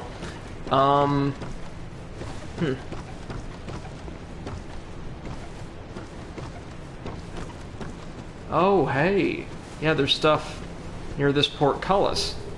More Titanite. Good, good, good, good. So we are now guaranteed at least one solid upgrade of this scimitar. And don't worry, this won't be like Dark Souls 1 where I just take a basic weapon and run through the game with it. There's a couple dex weapons we can acquire right around mid-game that absolutely bury the starting weapons.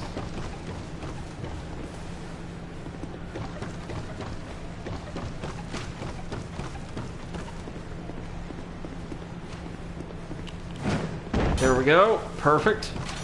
Now we have to be really careful here. This next section, no joke, is very, very easy to get yourself killed on if you don't know what you're doing, specifically that cave. But hold on, first, let's take care of those archers that are irritating me. Or at least the one. Oh no.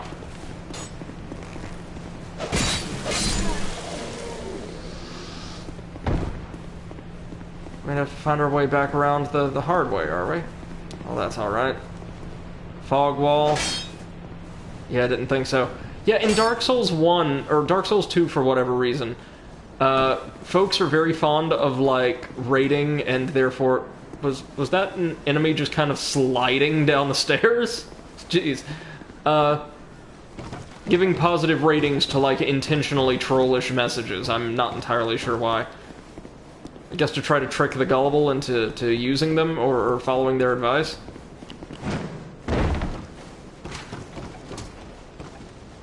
It's the great thing about the Dark Souls community. There are loads of genuinely nice, helpful people, but for every one of them, there's also a player. Yeah, there's rolling rocks here. Or just the one, maybe? No. I can hear them. Yeah, so there's rocks here. Rocks that will kill you very easily. I think maybe we trigger one and then run like hell. Right? Unless... No! Oh my god! That was... MC says Dark Souls, half trolls, half genuine. Definitely. So, that boulder was supposed to roll down after us, like, as soon as we stepped into the tunnel proper, but somehow it, like, triggered early, killed the guy who was supposed to be pushing it down, and just, wow, glitches working in my favor once again. Let's take care of the archer first. A great shot there. Got an amber herb. Okay, nice. Let's talk to our buddy here. I'm sorry. I was just daydreaming, I think. My name is Kale. I'm a traveler, like yourself. I'm navigating the continent to create a map. Why cartography, you ask? Well, that's a good question. I didn't find this guy until long after I think I killed both bosses in the area my first trip through. A curse?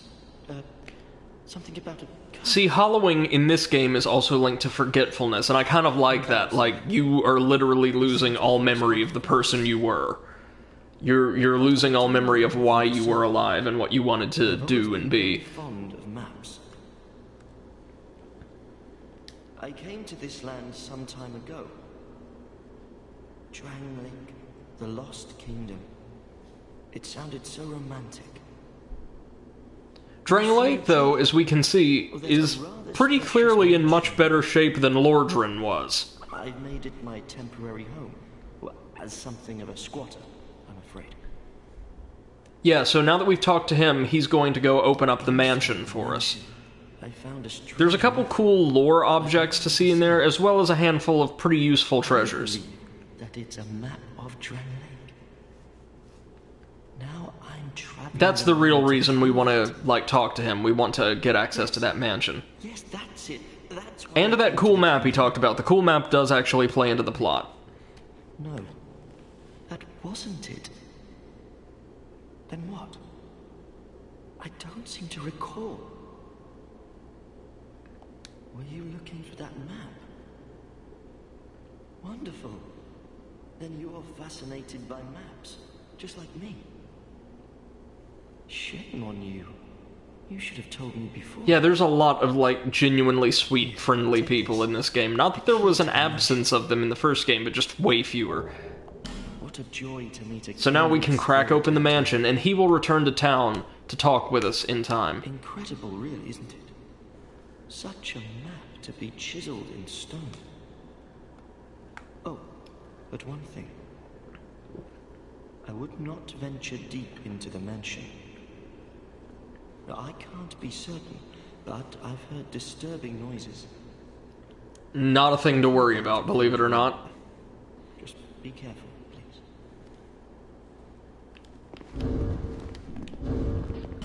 So let's check out our new prize.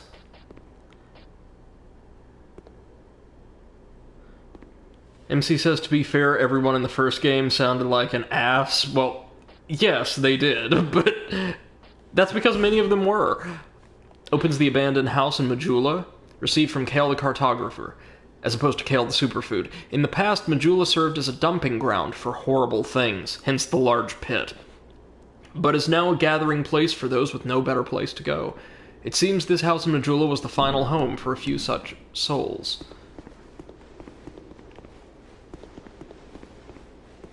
So yeah, we don't want to take that plunge. Instead, we want to go back the way we came, nice and easy. And hope and pray we get a better shield at some point. The buckler's been holding it down, surprisingly, but give me something that looks a little bit cooler at the least.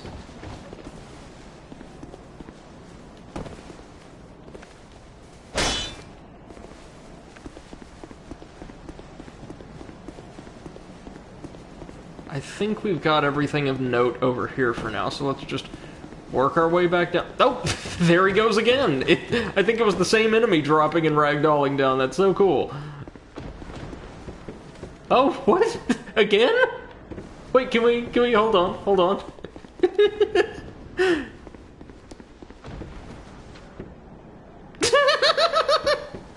Oh my god! This is the best glitch ever. We could just keep ragdolling this poor guy from the heavens.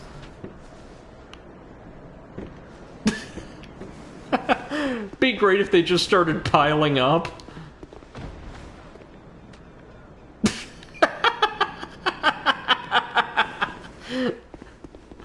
Oh, this is awesome. Sorry, just a couple more times to sate my curiosity.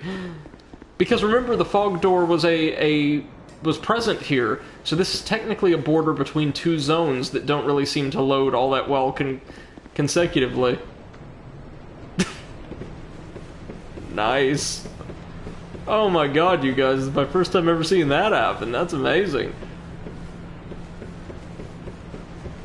Okay, come on, one more. One more for the road. I'm so glad I found something like this on one of my streams. Woo!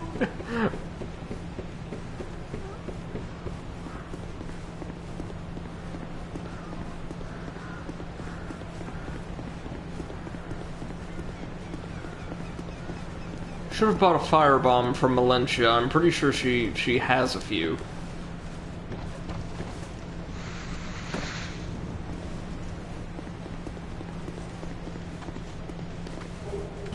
This has a green blossom, just like in the first game, I believe. They increase your stamina recovery for a little bit. Oh, and check out this place that's definitely not rigged with like 4 or 5 ballistae ready to shoot. So the first thing you do in here is roll out of the way. Yeah, there are fully functioning ballistae still in this. Oh, damn castle.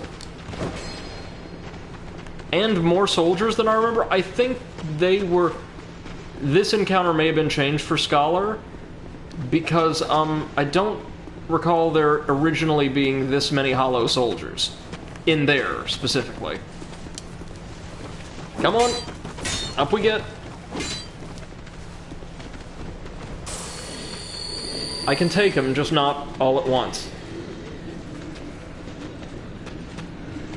There's a ladder there. Are we going to use it? Or no? I mean, alright.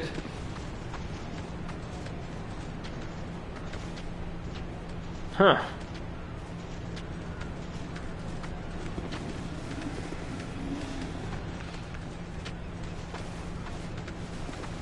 Hey bud, how about a witching herb?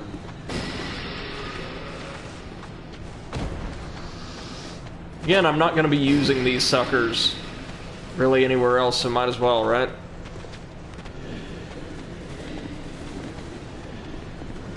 Are they slowly returning to their post? Well, yeah, most of them are. MC says they might not have learned ladders. Yeah, wasn't covered in basic. Like the little guys in the padded armor, the conscripts, that was their their occupational specialization. Ladders. Now they're just walking into the ballistae? What the hell happened with this area in the remaster? Oh no. Well, I'm not gonna complain, because that makes the soldiers a bit easier to deal with. The Great Soul Arrow spell, so right off the bat they give you a great spell, and the blue wooden shield. Now let's take a look-see. Slightly better everything, once again. Wooden shield from ancient used from ancient times, because I think it was in the original game as well, maybe? Inferior to metal shields in terms of stability and damage reduction, but easy to use and weighing so little, it hardly requires any strength to bear. Yeah, lighter than the buckler, and better in many respects, too. Yeah, that's alright. And then a large soul arrow, what's that? I do want to read more of the item descriptions this time around, because there's so much good lore here. A spell superior to the soul arrow, more powerful and effective at damaging enemies resistant to physical attacks. The strength of this spell is influenced by one's intelligence. Yes, yes. So are you... You're not a mimic. This might be one of those rigged chests. Oh yeah, this game introduced chests that are rigged with traps. Like poison. But what was inside? More Titanite.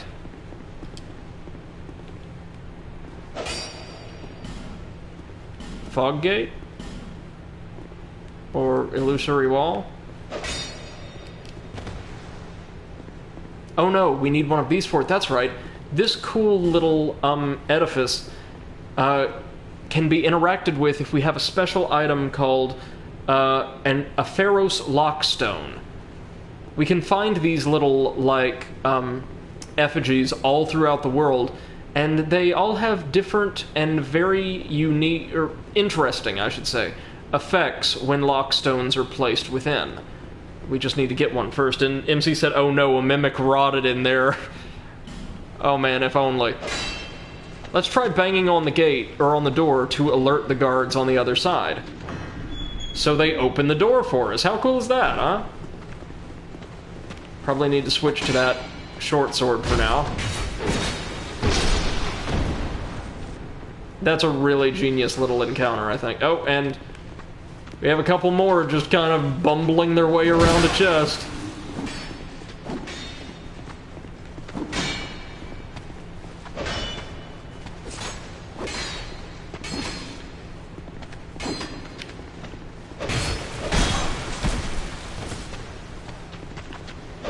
Has the curse of drunkenness survived into Drangleic?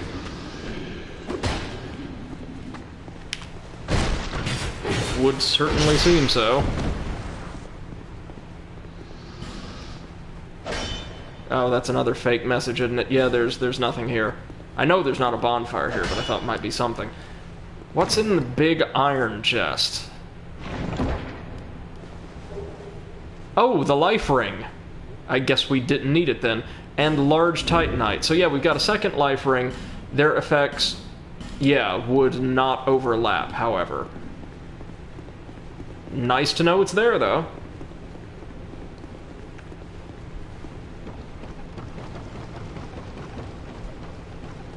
We'll actually be using our short sword for the time being, because that scimitar is pretty fragile at this point.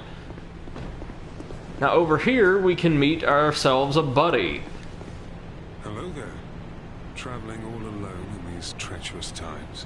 This guy, wearing some genuine Dark Souls 1 armor, is Pate. Mild-mannered Pate. Oh, hogwash. Who am I to judge? My name is Pate. I journey hither and thither on a sort of treasure hunt, you might call it. Be careful out there. There's talk of unsavory bandits who prey upon travelers. MC says not paid. Well...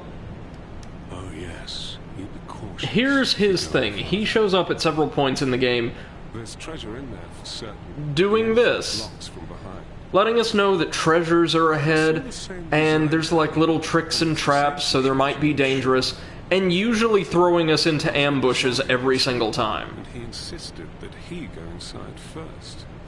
And it's left ambiguous as to whether or not he killed all of his traveling companions using these traps or not. I still have the gent's ring. I do hope he wasn't harmed. I'll leave this one to you. I'm worried about what might be inside. So, we can actually go around and clear that area out. MC says, so Patches, the return, as I guessed. Yes and no? He's not as decidedly, like, wicked as Patches is, not remotely. It is genuinely ambiguous as to whether or not he's just unlucky and extremely cautious, so he evades traps that catch others, or if he's deliberately throwing people into them. One of his traveling companions appears at various points as well. So we got some firebomb throwers up there, yikes.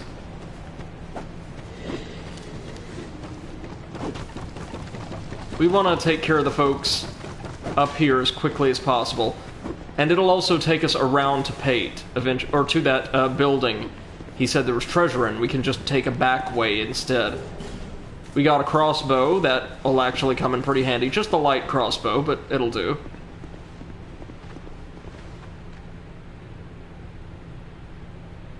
MC says I did go to the catacombs after getting the first bell to talk to Patches before the Capra Demon. Oh man, that's insane.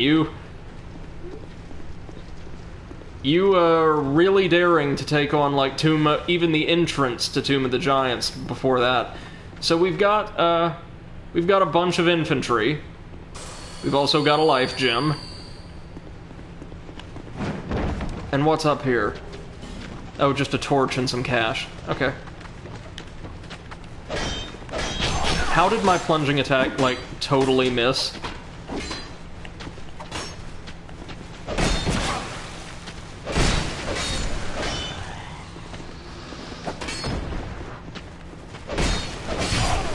MC says, oh, damn it all! Skeletons are not scary after a bit of training. So, when you say training, do you mean you just throw yourself into encounters over and over and over again until you can, like, perfectly execute them?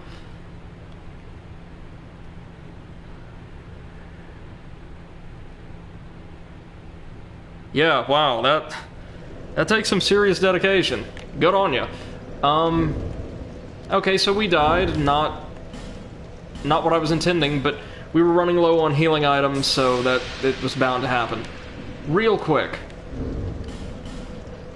Let's use this real quick to get ourselves some souls and talk to Malencia. You happen to have any firebombs, ma'am? Yes, you do. Our good old buddies, the firebombs, are back. I'll take two. She also has a Ferrous Lockstone for sale, which we might want to get before long. So we've got to fight our way through some familiar territory, which is not so bad.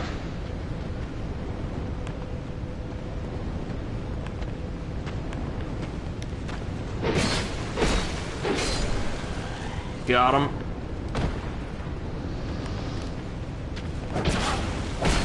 Oh, jeez. Enemies in general are a little livelier in Dark Souls 2, I find. Now, what is this? Oh, a free firebomb. Okay, sure. I'll take it.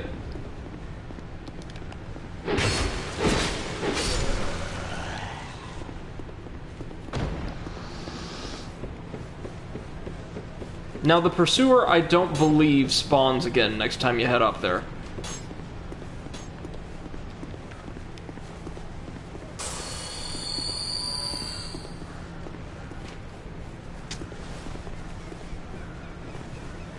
Let's see if we can't talk our buddy into swinging for the explosives without us around this time.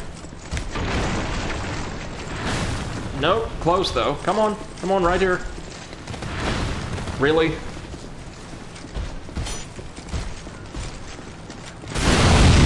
still caught us, but that's okay.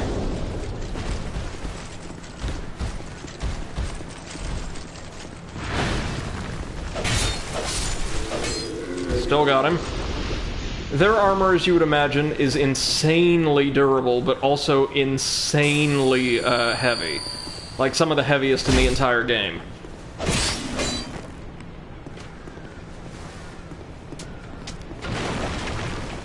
Or we could also get this guy to blow it up for us, but that's pretty risky.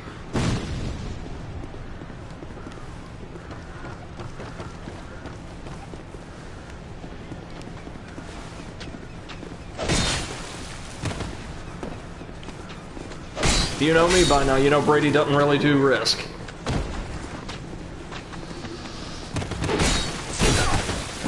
No. Whoa. Whoa. Yeah, this is definitely scholar stuff right here. There were originally, like, a lot of enemies in the Forest of Giants, but not this many.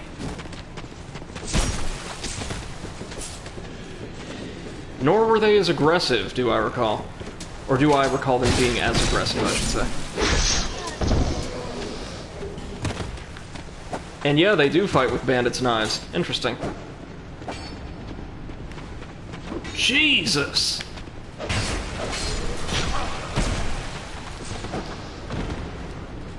No! God damn it! All my souls!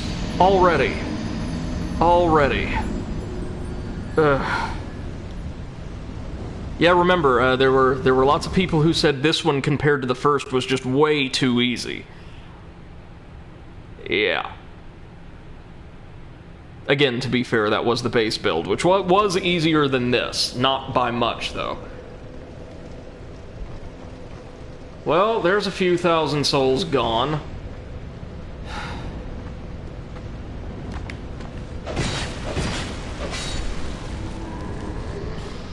Gauntlets again. We can't get that armor or helm for whatever reason.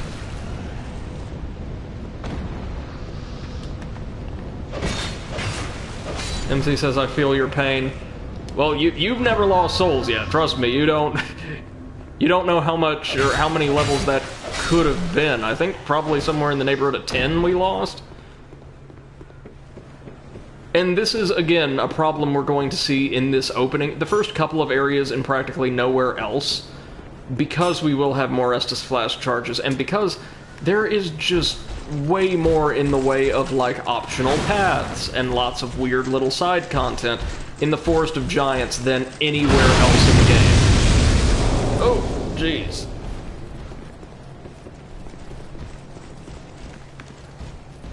And he says, I mean, I understand the loss of souls. I spent many. Well, big old difference between spending them and losing them. But no, I appreciate it. Thankfully the ironclads drop a lot. Okay. Not even bothering with the guys up there. Let the royal soldier throw his firebombs. I don't need like another 6 soldiers on me for whatever reason. In fact, here. You blow this thing sky high. Or not. It's oddly accurate.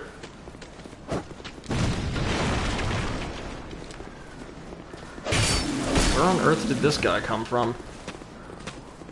Oh, that's the firebomb thrower. Okay. Now we take our firebombs, replace the witch and urn with them really quickly. Oh no, that's not the firebomb thrower, that is just some guy. And we blow open a shortcut to the bonfire. How lovely.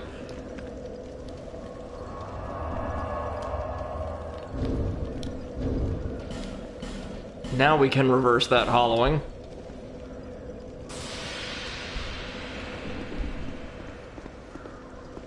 There's a certain point, like in, well, with all the DLCs taken into consideration, what would probably be like the late mid-game, where we can unlock a means of reversing hollowing without consuming human effigies.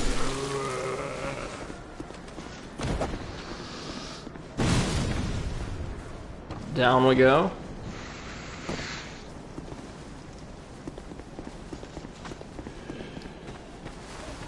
Hey, Anna, it's going pretty well. How are you today? Oh, yikes. Yeah, that was still in the original version.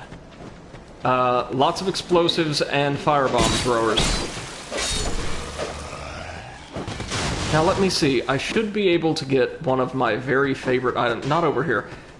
So that thing is one of Dark Souls 2's giants. As you can see, considerably less humanoid look or human-like than Dark Souls 1's. These are effectively botanical elementals, and they've been killed, just about all of them, by King Vendrick's forces.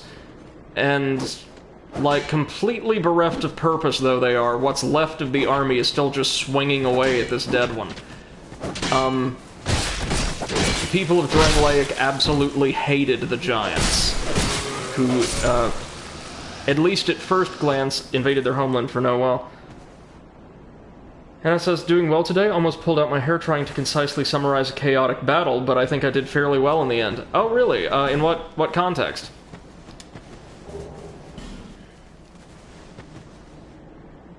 So, we can examine the giant, but nothing happens. Yet. But we'll need to keep this fella in mind for the future.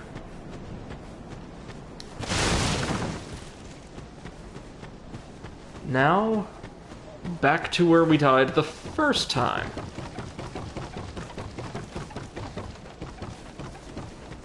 I love the rapid climb animation.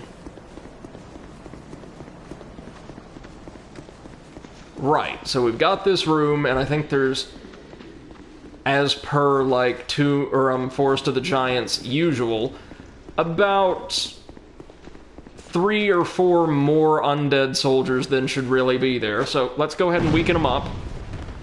That'll do. Can we maybe get the drop on this guy over here? Maybe. Oh, so close.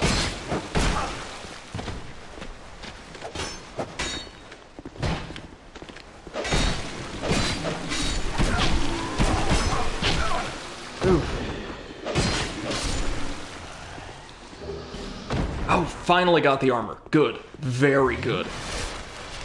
Now this should be the good stuff. I'll have to check its stats, but I think this is better. Hannah says, for the temporary exhibit I'm helping to develop, a lot of what I wrote is probably going to be trimmed since the exhibit itself is more about the following battle and commemoration of both of them, but I thought it'd be good to get a baseline of important information. Absolutely, and it sounds like you're doing very important work. Writing, or trying to make sense out of, like, really hectic events of any sort, whether it's a battle, it's like a political debate, an election, whatever, is always really challenging, because you want people to get, like, a full and complete context, right? But you're also having to summarize usually scores and scores of sources all talking about the same very narrow timeline, and it's just, Real quick, let's see what we got. we got an infantry helm, which is better than the straight-up hollow infantry helm. Can we see, is it just, like, less dented? Yeah. But I like our, awful though this cowl looks, improved item drop rate. Now, the hollow soldier armor is, yeah, much better than what we've got. Armor worn by the hollowed royal soldiers appears to be crafted with quality materials, but is highly degraded and close to falling apart. Wearing it'll be of little use. Aside from looking very cool, love the monocle. See, it's weird. Now, if I was to wear this with the full armor set it's associated with, which is like a very sensible blue traveling tunic with lots of, like, little blue and gold highlights, it would look very fashionable. But since it's just this headpiece with, like, kind of bulky, ruined armor, it looks really silly. And this comes from somebody whose favorite armor in the entire game is a jester's outfit. Oh, that was meant to be a plunging attack. We just landed on him, but, okay. Come on, come on. That's it, there you go. I will take a hit from a shield. I will not take a hit from a spear. Couldn't quite backstab that one. Oh, a winged spear. Excellent. Now, there isn't a secret here, I don't believe. The winged spear for, like, early game is actually not that bad. We need more strength and dexterity to wield it properly, unless we used it two-handed, which kind of defeats the purpose. Shields are great, or rather, spears are great for hiding behind shields, much like my beloved thrusting swords from the first game. Right, so what we want to do is work our way right over there, because that'll take us around the back of that barracks where the ambush is currently prepped, as per, mild-mannered, totally non-malicious Pate.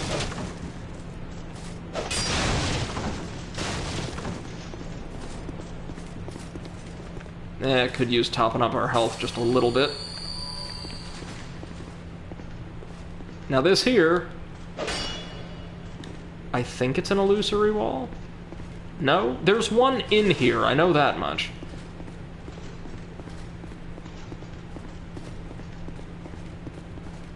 Down here, maybe. Yeah. And as you can see, they've got quite the little ambush prepped, and as soon as you cross through the archway, Pate is, I'll be charitable and say he's guarding it. The portcullis will indeed slam shut, trapping us in here with these guys.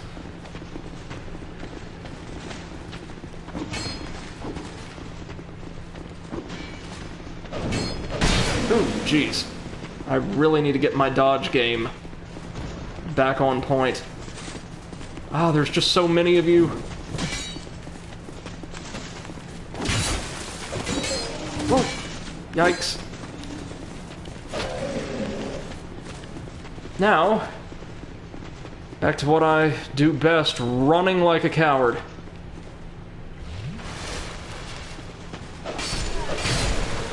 There we go. That's more like it. As you progress through the game, it's uncommon to see enemies come in numbers so significant, especially in, like, very tight-knit groups. But,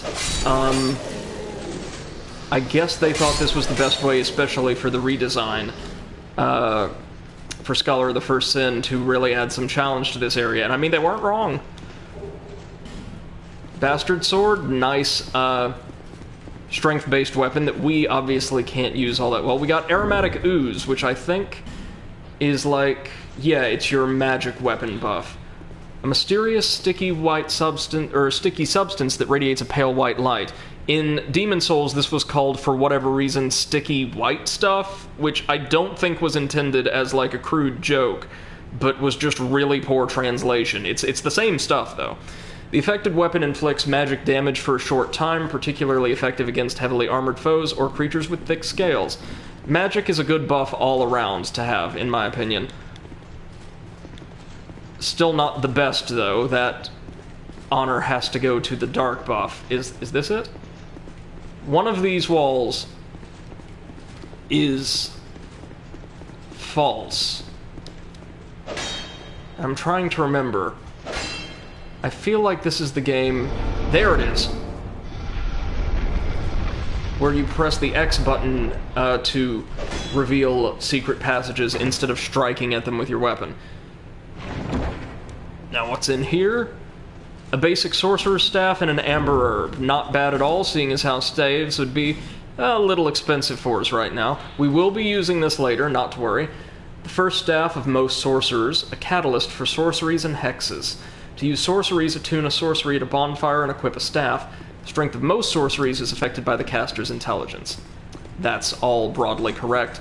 And yeah, time very briefly, I guess, to talk about hexes, one of my favorite additions to the game. Now, in Dark Souls 1, there were 3 principal classes of magic, if you'll recall. You had your sorceries, which scaled with and were accessible by your intelligence stat, miracles, which did much the same with faith, and pyromancies, which relied upon, largely drew upon neither, but instead derived its strength from, well, how refined your pyromancy flame, your little catalyst was. And, some of the ragdolls in this game, when it loads up zones you've been through before, are just the best. Speaking of... so pyromancy was scaled largely by how many souls, how much money you had dumped into refining your catalyst. Hexes, on the other hand, are kind of the inverse of pyromancy, because you've got one school of magic that uses intelligence, one that uses faith, one that uses neither, and now in this game, a really difficult to access but extremely rewarding school of dark magic that uses both. Hexes typically have pretty hefty intelligence and faith requirements. Some can only be cast with a catalyst, and others can only be cast with a miracle chime, I believe. I see you managed to escape. I hope that brave warrior didn't come a cropper either. Be careful out there. There's talk of unsavory bandits who prey upon travelers like yourself. If you recall, he told us he kept one of his deceased partner's rings earlier. I don't think he gives it to us yet. Oh, welcome back, MC. Got my network stable again? No problem. You've not missed too much. We just cleared out the ambush and gained our first sorcery catalyst. Okay, so he's got nothing more for us for now. We'll run into him later, I believe, next in one of my favorite areas in the entire franchise. So here we've got this very picturesque little view. Again, Drangleic I don't think is in quite as poor a state as Lordran was, or even if it is, it's certainly looking a lot better than Lordran ever did. This door is locked at first, I believe, yeah. And we can access the Pursuer's boss fight through here. More stuff added for Scholar of the First Sin. Lots more hollow infantry. Oh, geez, you... what? Over here, guy, I'm... alright, I mean... What? Okay, that wasn't supposed to happen, I'm fairly certain. I'm grateful, but... just a little perturbed. These infantry are pretty nasty. Hannah says the man knew he was outmatched. I'd love to believe that was true. But, prior to you joining us, these enemies in particular, none others, have had, like, the weirdest AI glitches all stream long. There were several of them that just got stuck walking into ballistas, like, while I was 90 degrees to their left. There was one ragdoll corpse that kept falling from the sky over and over again. MC asks, was the AI's buggy in the base game? Oh, it's been so long since I played the base. I don't know, but I definitely want to say no. A reminder that my disc is just a little finicky, so this could be a local issue on my part. Dark Souls 2, to the best of my knowledge, tends to run pretty decently well, or no worse than the others do. Let's see. Oh no. Oh no. You were definitely not here in the base game.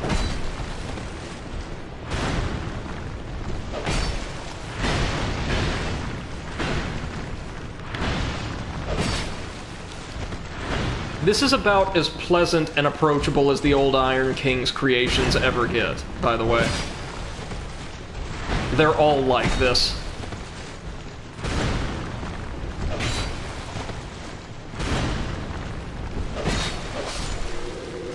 Oh! Oh, crap, we actually got his helm? That's really rare, as I understand it, or one of the rarer drops. Now you can see, it's extremely weighty. Over twice as heavy as our current helm. The old helm worn by ironclad soldiers boasts high defense but extremely heavy. One day, warriors wearing decrepit armor emerged from Drangleic Castle and quietly assumed positions amongst the royal army. Castle should be capitalized there, but whatever, I'm not in teaching mode right now. Not one of them ever spoke a word, nor revealed the face under the mask. So, this actually has a strength requirement, it's so heavy, and we don't quite meet it yet.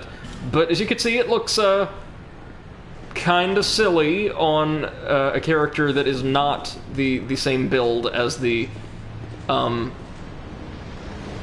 I see you. Don't. MC says, why would it be Castle? Proper place name, Drangleic Castle. It's capitalized elsewhere in the game. So it's not like a castle in Drangleic. It is King Vendrick's seat of power, Drangleic Castle.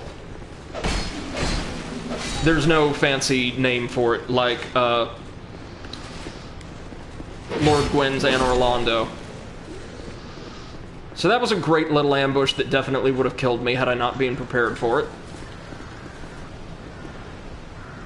And what's out here? I forget. Oh, a halberd! The same make that the infantry use, I believe. And more cash. I am pleased that we finally got some decent-looking armor. And yeah, for early game, this is decent-looking, I'm afraid. Let's just take a look at our new weapons really quickly. Well, the bastard sword we can't use at all, and the halberd we're probably too weak for as well. Yeah. It's actually a dexterity weapon, as you can see. It's got D strength scaling, but a C in dex scaling. But, geez. MC says I spent a week on writing a summary for our 3 to 4 month Survivor campaign. Like, for other members of the group to refer back to, if they miss. Hannah says, honestly, I like the tattered look of the armor. Yeah, no, for early game armor, this is really good looking, especially on, like, a human non-zombie character. I really love the helm that goes with this. It's got, well, it's the same one you've seen on the Royal Infantry everywhere. Sort of that diamond-shaped helm. It's pretty cool looking, honestly. And later in the game, I think, I could be misremembering, but I think we can get a relatively well-kept version of that same armor set. So you know what this means, right? We know what this looks like, kids. Just opened up a shortcut back to our last checkpoint, and there's some elevators here. Yeah, not yet. We're actually heading back to the bonfire, and because I'm now traumatized from losing souls earlier in the game, we are heading back to Majula to level up if we can manage it. Without getting ourselves killed by the infantry. Yeah, that helm. That helm looks so cool. Oh, and flop. 1, 2, 3. Yes.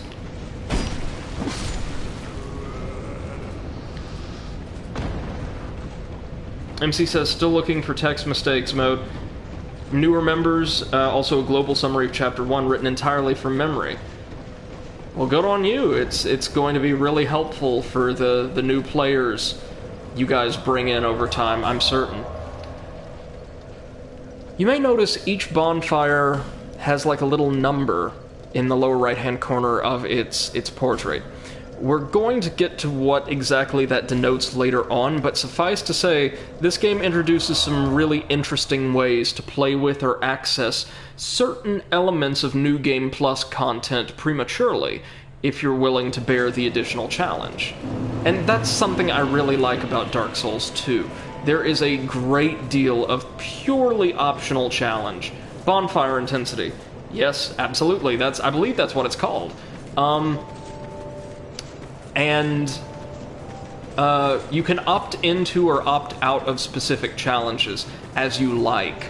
Like the Covenant of Champions, for instance, which is a frightening thing I'm never going to do.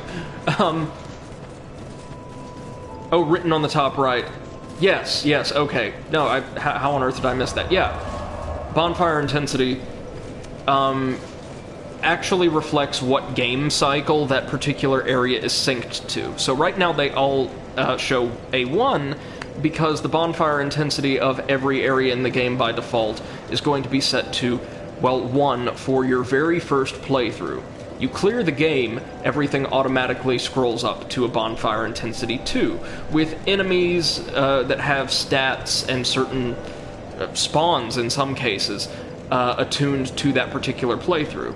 But there's ways with special items, those bonfire ascetics we saw earlier, to increase the intensity of specific bonfires if you, say, want to farm certain high-end loot or spawn unique enemies that only show up in New Game Plus after the fact, or before actually completing your first cycle. So it's a pretty cool little system, I'd have to say. We've seen all of this. Give us an extra flask.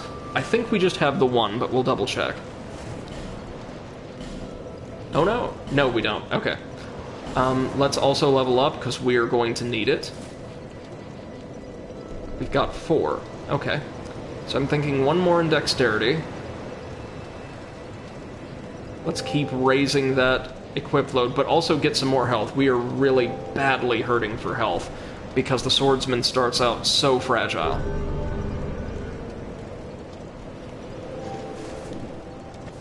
Excellent. Now, we can open up Leningrast's forge for him. Is there anything in here, like, as far as loot goes? Yes, there is. Oh, just a short bow. Very, very basic, but handy if you need to aim at faraway targets, which we may need to at 1 or 2 points. Now I can get to work.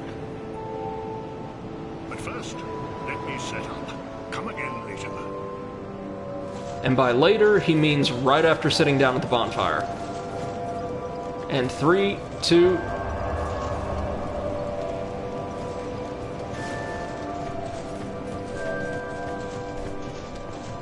You, stand back. This is dangerous work. The name's Lenigrast. Just a simple blacksmith. And you are? I want to say he is by default the only totally physically hollowed NPC we interact with at length. To labor with his feet planted firmly in the earth. Not roam around like you flirtatious vagabonds. Oh, what does it matter? Go on. He'll warm up to us as time goes on. Your equipment. Let me have a look. But do it quick. Drat. You're worse than my reckless daughter. Don't spend your whole life in transit, you hear? Again, interesting to see that compared to the first game, there's so many pleasant and helpful characters in this one. Again, sort of reflective of the overall tone of a dark fairy tale that this one's going for. Don't waste your souls on useless trinkets. Think before you spend. Good advice in general. So he sells us some very basic weapons that cover a broad range of accessibility and utility. Has some Titanite for us, but he can also... we need just a few more souls to reinforce our scimitar, which is a pity. So I'm thinking it's going to be worth crushing a single soul for this. Or no, that one. That one should do it for certain. 400, yeah. We're good.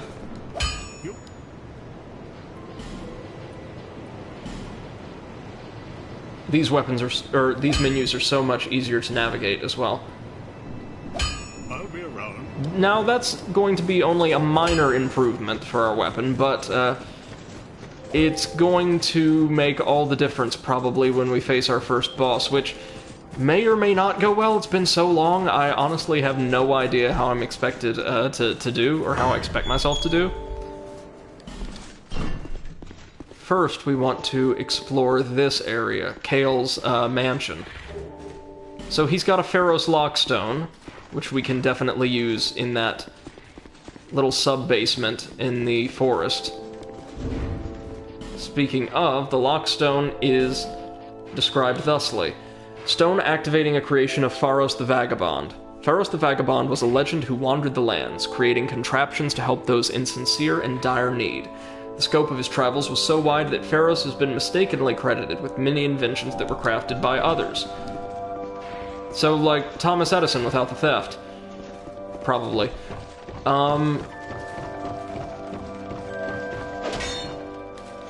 I honestly forget what's up here. I know what's in the basement. We really want to go to, like, the sub-basement. More Titanite. Hey, yeah, and 15 minutes worth of torches. I'll take it. Hopefully we won't have our torches out quite that often. I do like my shields. Now, if we head down to the basement, you'll see this is the incredible map that Kale was talking about. It's a very, very rough map of Drangleic. My bad. Doesn't serve much of a purpose right now, nor does it tell you anything. This is like the world's coarsest, yet most intricate geographic map. Now remember, he said he heard like some noise down in the basement.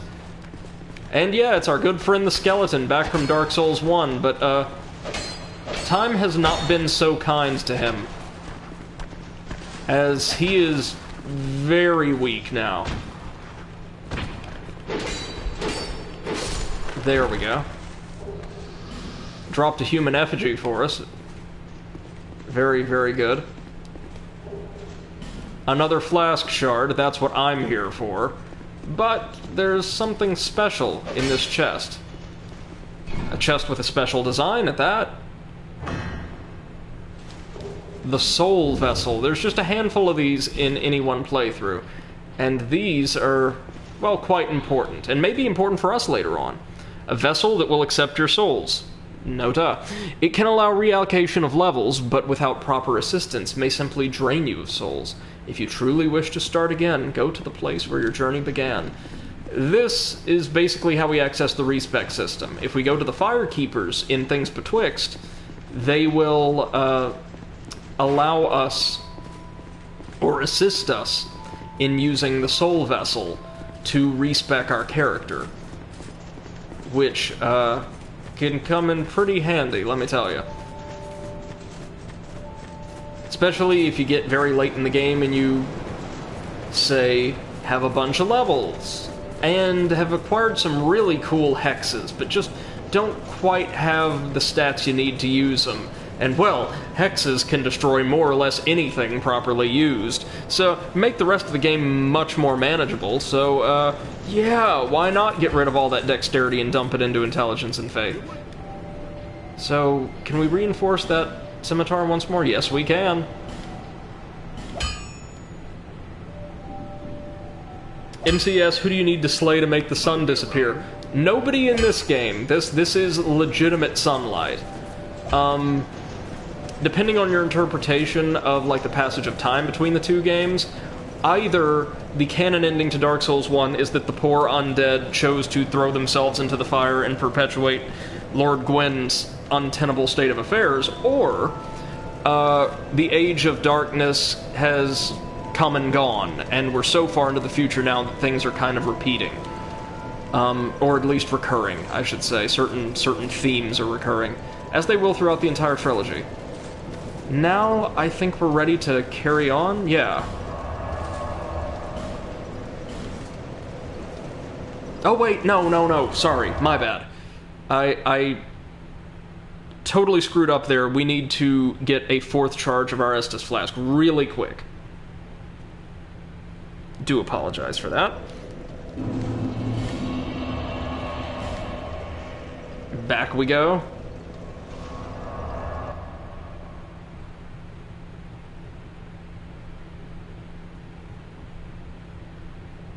Now, the cool thing about Ferrous Lockstones is there is a very, very easy way to rack them up once you hit mid-game as part of my very favorite element of the entire game. Nay, the entire trilogy. My beloved Rat King Covenant. Every time you win a fight as the boss of your little mini-dungeon in the Rat King Covenant, you receive, in addition to other prizes, I believe, a Pharaoh's Lockstone. But right now, you need to... No. Gotcha, yep.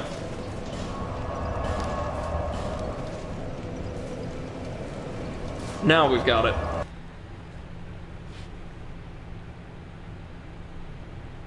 So, the first boss, or the first, like, intended boss in Dark Souls 2, the adversary against whom most players are expected to kind of wet their teeth, is, in my opinion, a bit better than the Asylum Demon. I know, no shock, he prefers something from Dark Souls 2. But, definitely more thematically appropriate. Like, what we're going to be fighting has a definite reason to be here, amidst this ruin. Hey, we got the diamond-shaped helm. Excellent, the hollow soldier helm. Oh, doesn't that look beautiful? But, unfortunately, it doesn't boost our item discovery rate, so... I'm going to have to pass for now. Alright, thanks so much for stopping by, Hannah. Always a pleasure to hear from you. Have a wonderful rest of your evening, alright? And MC says the Asylum Demon had a reason to be. To get its buttocks kicked. Fair enough, fair enough. But, like, I mean, there is serious lore behind this boss. Like, a lot of it. Oh, it would have been so cool if he'd have been caught by the ballista bolts.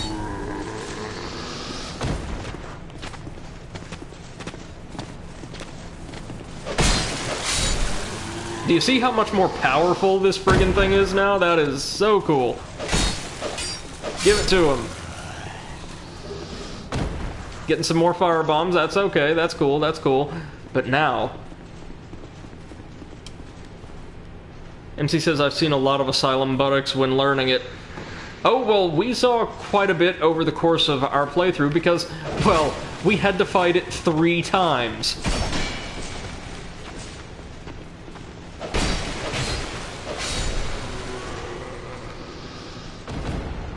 Again, without the Stray Demon, I think it would have been largely acceptable. God, just the inclusion of that one boss really soured me on the concept. Now check this out. So, we got the Pharaoh's Gate here. You pop in that Pharaoh's Lockstone. Bam. And all of a sudden, a totally non-creepy gate appears. So what you do is you get out a weapon, strike that, and it's loot time. One of these is probably trapped, right? Not that one. Oh, the Chloranthy Ring! Dude! Yeah, that's right. This is why we wanted to come here. We can only get this as early as the Great Hollow in Dark Souls 1, but here... The ring is named for its decorative green blossom, but its luster is long since faded. Raises stamina recovery speed. Oh, hell yeah, we're doing that. And check out our cool little aura. Nice, nice.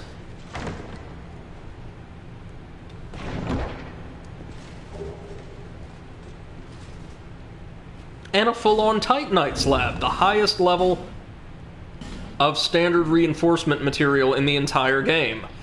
So what this teaches you is it's almost always worth it to burn a Pharaoh's Lockstone.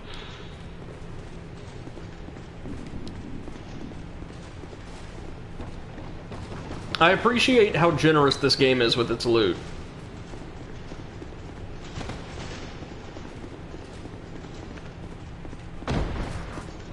What? Again? Again? It happened again? Who's falling? Is it that same guy? Please tell me, despite everything that changed since last time, that one guy with the knife just keeps falling. Indefinitely. Forever. That's a part of my game now.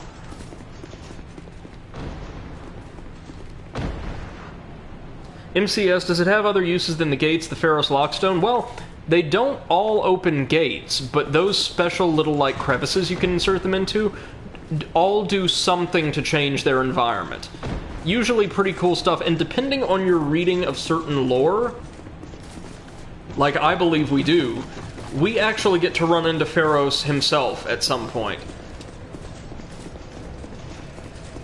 And, he's just as good at crafting as you'd imagine. Alright, so it is boss time. Oh, if I can remember how to do this one properly.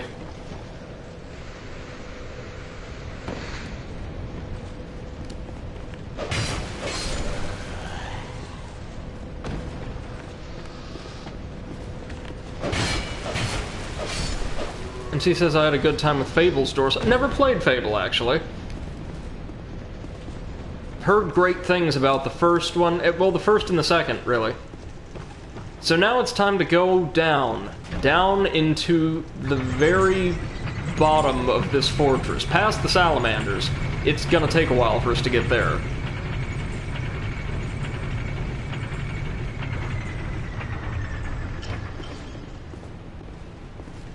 Oh, got goosebumps, you guys don't even know. Oh, look, it's another drunk buddy.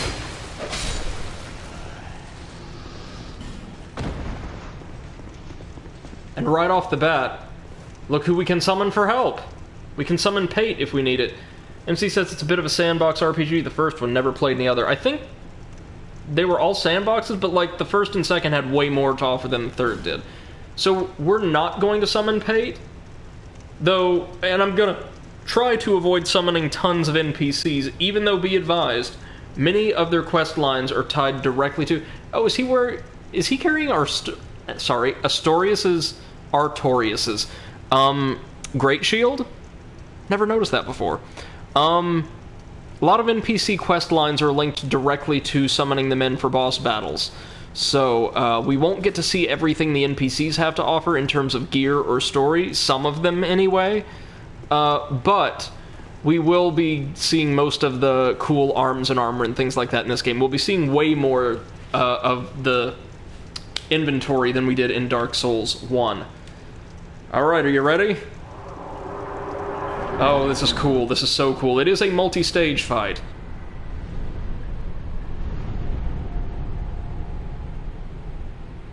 So trapped down here for ages. Generations, at least.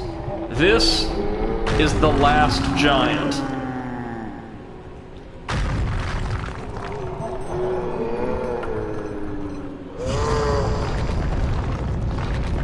MC says, did you ever show sneaking behind enemies in Dark Souls? I think so, yes.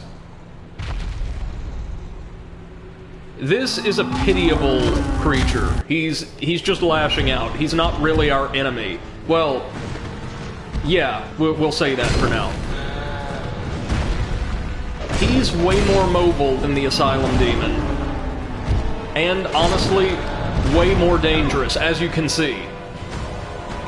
Since we have a pretty well upgraded weapon, he's not the most dangerous in the world. Or, sorry, he's not the most durable in the world. And I do appreciate we can lock onto his feet or his torso. That was kind of an issue for fights like the Iron Golem in the first game.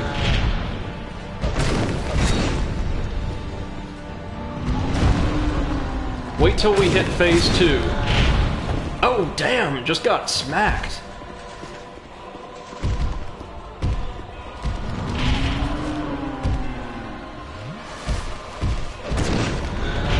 Oh, damn it. Look, check it out. Phase 2, he rips off his own arm and starts using it as a bludgeon. That's how angry he is.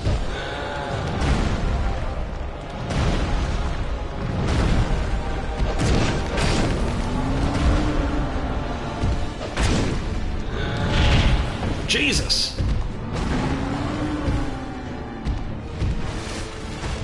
We should have him.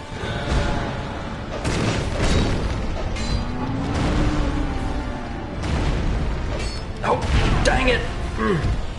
That was just perfect timing on my part to get clocked by that. Got him, though. MC says feels more like desperation than anger. It's both. There's plenty of lore to this guy. We don't get it all at once, but we got his soul and the soldier's key. So this is something cool about Dark Souls 2. And this also applies to Demon Souls, the very first game in the Soulsbourne like kind of franchise, as well as Dark Souls 3. Every single boss you kill grants you a soul, a special soul. Like how in Dark Souls 1 you remember only some did, here it's all of them. And you can use them for special weapons and armor and abilities way more easily. We'll get into this probably during the next Dark Souls 2 stream, but real quick. Soul of the surviving giant who was bound below the Forest of Giants. The Lord of the Giants, who had brought wrack and ruin to the entire kingdom, was said to have been felled by an unknown warrior. His beaten and broken remains were then dragged beneath the stronghold, where he was sealed away. Use the special soul of the last giant to acquire numerous souls, or to create something of great worth. Well, yeah, that's a victory you can't really feel that good about now, isn't it? The soldier's key looks a bit like a clockwork key, you know, you'd use to wind, like, a vintage toy or something. A fort was erected in the forest to face the giants, but now the soldiers are lost and hollowed. They're enfeebled, but not without honor, and continue to steadfastly defend their country.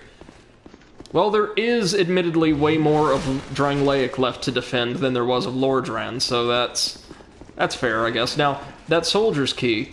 Oh, we can still summon these guys for the other boss if we want to. Usually, friendly summon signs go away in an area once you've killed the boss, but there's more than a few areas in Dark Souls 2 that have multiple bosses, so I guess they're still viable. The soldier's key will open up a lot of routes for us, like, a lot.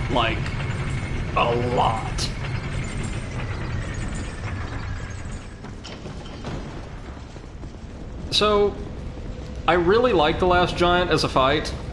I think he's a great introduction to the way the game works. He's got multiple phases. He doesn't hit too hard. Everything's pretty neatly telegraphed. I'm not the best at his fight, obviously, but, you know, I did just fine. If I wouldn't have played so recklessly, I probably could have gotten that in without heals, but hey. Anything she can sell us that we want? I am very tempted to burn souls on a lockstone, but not yet. Wait, maybe we should try talking to her. Maybe she'll have a gift for us. No, not yet. We need to spend a little bit more to shop, and I think she gets some more stuff once she moves. So, we'll wait till then. Soldier's key can open this up, though. Oh, you can also roll to, like, cancel out the rather protracted door opening animation. Those little guys are back, the lizards. They drop different types of Titanite depending on where you are, I believe. There's lots of loot up here. We've got a small leather shield and some repair powder. The latter is very handy, the former is just eh.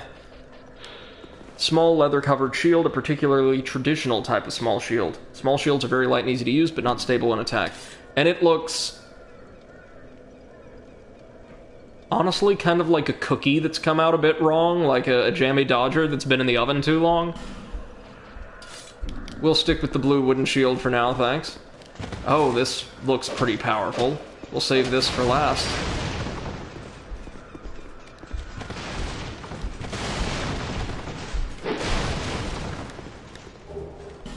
Oh, just the hollow soldier helm. In case we didn't get one already, thanks to our awesome headgear. And what is this? Oh, a hand axe and a radiant life gem. Basically, a life gem that restores a slightly larger portion of health. And the hand axe, as like rudimentary weapons go, is actually really good. It's what the hollow infantry have been using. A crude hand axe, more a tool than a weapon.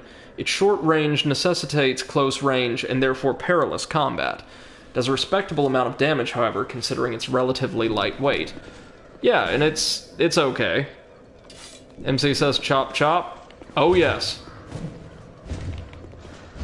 It's pretty good, actually. Early in Dark Souls 3, you can get like a pretty basic axe that, even for a Dex player like myself, is really handy to have. Now, I think we have just long enough left in today's stream to get... Oh, Christ, didn't see you. I was looking at my phone like an idiot. We have just enough time to get maybe 2 more bosses in. Got some Radiant Life Gems and the small white sign Stopestone. That allows you to put down one of those tiny summoning signs we've been seeing that, well, essentially allows you to be summoned into a player's world for a certain small amount of time in exchange for lesser rewards than laying down a big summoning sign and staying with the player, Divine Blessing, very good, until they defeat the boss.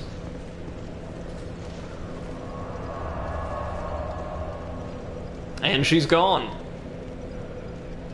And so, for that matter, are we.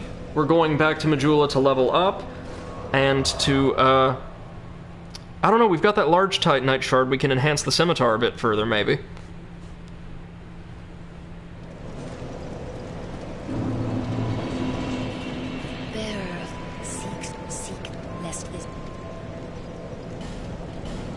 Oh, we don't have a shard. That's right, my bad. How many can we get? Woo! Okay. We're gonna want some dex. Some more vitality. And... tell you what, yeah, let's just start dumping it into vitality until we get to about 12. 12 for both of these, I think, would be healthy for now.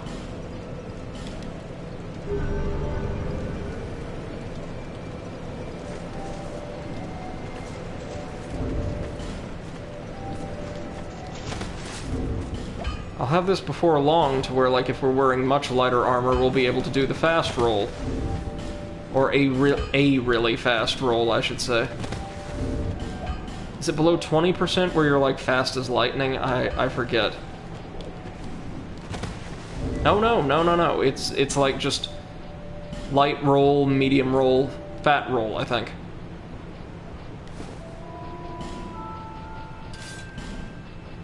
We are good, then. Oh, and we also got a mail breaker at some point, that's right. You know, the little, like, baby rapier.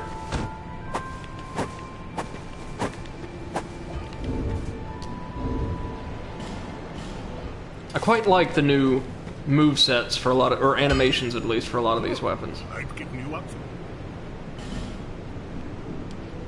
We can ask him to reinforce our scimitar once more. As this next area has some slightly tougher enemies that ain't gonna be so weak to the scimitar's particular brand of damage. So we're going elsewhere to take on a boss really quick, then going back to the Forest of Giants for the Pursuer. Oh, you again? Go on, it's on the cheap for you. Very trustworthy. Anything we want right now? Not really. So stingy around here. Everyone's so stingy everywhere. Lonely. So we're going to go ahead and crush some souls real quick, because there is one armor set I would like to get from Majorald. Or, no, Majorald isn't his name. Majorald is another character later in the game. Mothlan.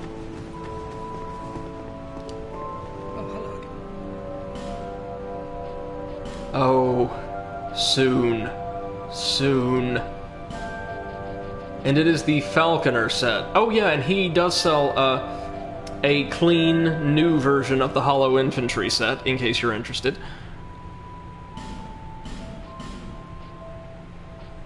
Falconer set is quite legitimately really good. We'll buy the 2 pieces of it we can afford.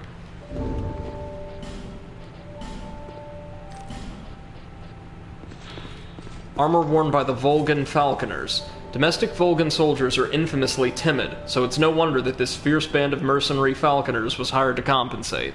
In practice, they serve as bodyguards for the affluent elite, and serve well, such that nobody dares scrutinize their backgrounds. Their armor looks really cool. It's like what you'd expect from Outriders or something. Yeah, I dig this.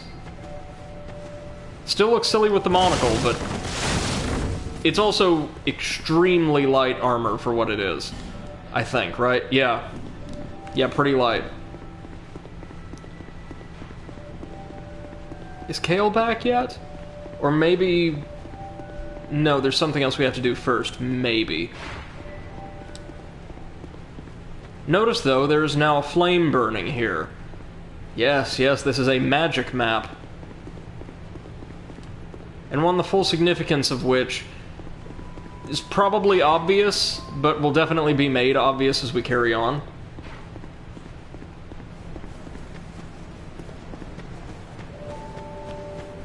Now we're going to head in the other direction, our other main path out of town. Remember, Salden said Hade's Tower of Flame is this way. Oh, and Hade's Tower of Flame, for the record, is one of the most beautiful areas in the entire series. It's easily one of my favorites. There's this contraption that doesn't budge, but we can see there's another pathway over there. For now, we can only head to Hade's, though, which is not a bad place to be. It's pretty hard, don't get me wrong, like at this level, but it's fun. It is a fun and gorgeous area. Made much harder in Scholar of the First Sin, for the record. Here we've got some loot.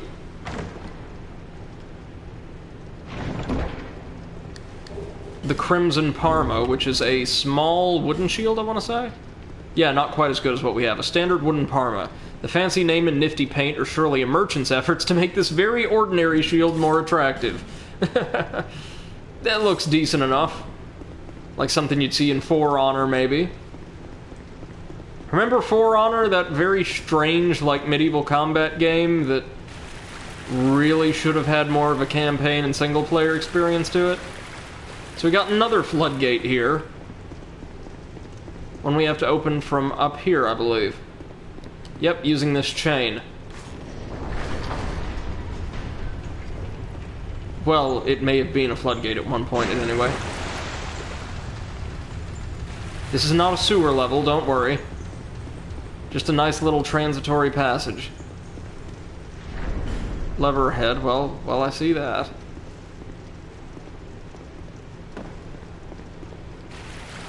Ooh, what are you? Oh, the Broken Thief Sword. Soul of a Lost Undead. I don't remember this one. A broken straight sword, handled as a dagger due to its length. This inexpensive sword is terribly worn, but nevertheless a favorite amongst thieves, so may be good with backstabs and ripostes and the like. Oh, guys, get ready. This is...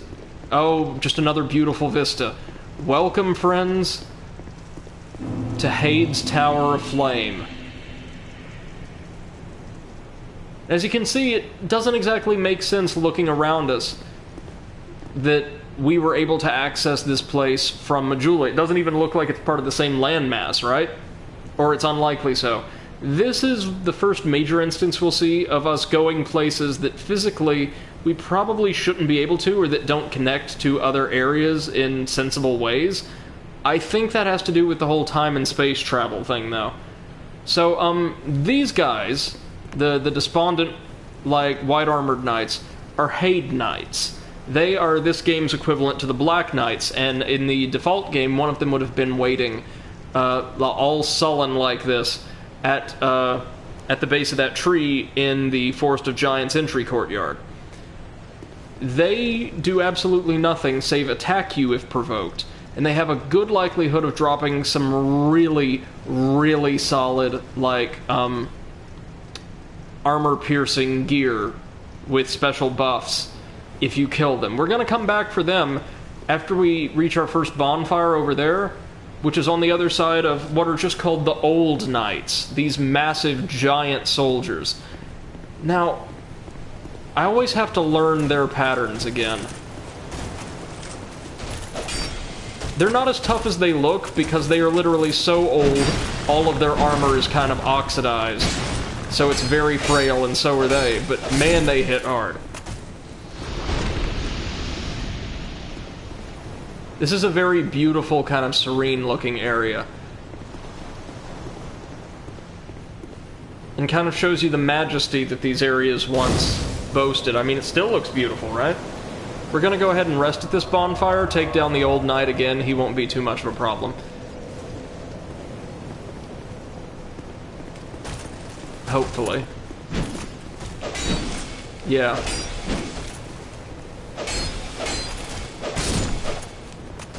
Down he goes. And I will take on a Haid Knight, but just not the one on the very narrow footing first. MCS, why is everyone trying to kill you? I have no idea why they're trying to kill us here, because this area is aligned with quote-unquote the good guys. It's possible these get... Well, no, these are, like, very old guardians who, I believe, according to their lore, just take their oath of defending this place from interlopers very seriously. Like, they don't care what you're here for.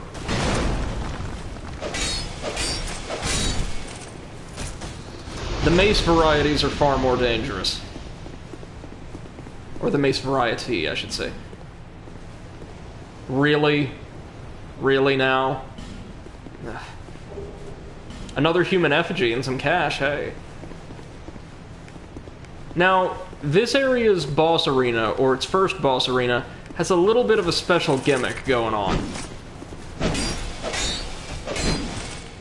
See, the real enemy in this fight is not the boss itself so much as the terrain.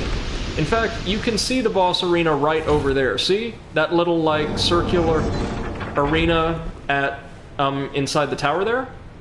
You may notice it's not that large, and there is a very steep drop-off into the sea surrounding it. But if you pull this here lever, well...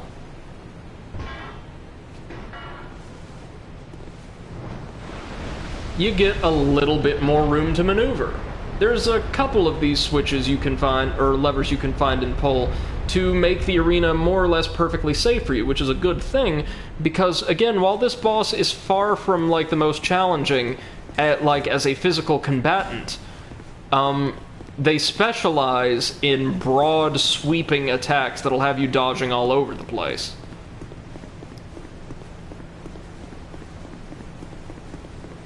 In fact, I think I'll come back for the Haid's Knights once the boss is down. There's another boss, for the record, right over there. Like I said, this game, once it starts giving you content, it just drowns you in it.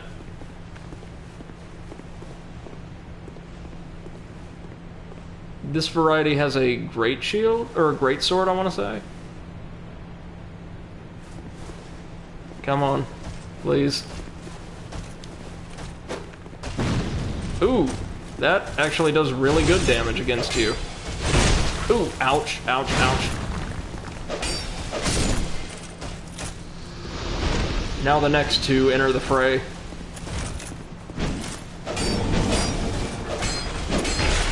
Ow. We can do this, we can do this. We shouldn't need a lot of Estus for the boss, if I'm remembering it correctly, and if I'm anywhere near as good at it as I was when I first played the game. Which, you know, that's up in the air.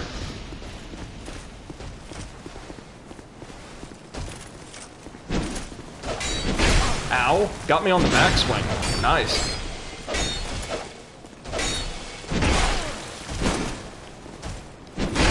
Ow. Well, that could have gone better, but hey. 3 of them, no big deal. And our second lever for the boss arena. Like so.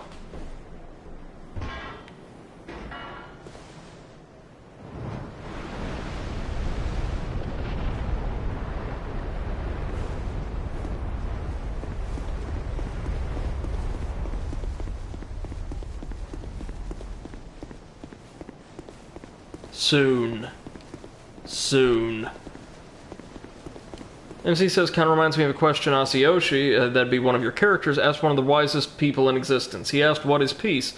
The answer he got was that real peace doesn't exist, because peace can only exist as long as war does. Like opposites defined by each other. Yeah, that's a trope that's been explored at length in, like, works of fantasy and the like. I get it. 1, 2, 3, right? Yeah. The arc on that third swing is insane. Good thing I had the shield up. And this tiny little shield actually does a decent job at blocking most of their damage. I'm proud of my shield.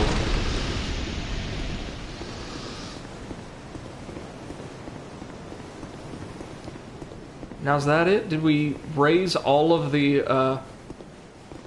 arena? I honestly don't know.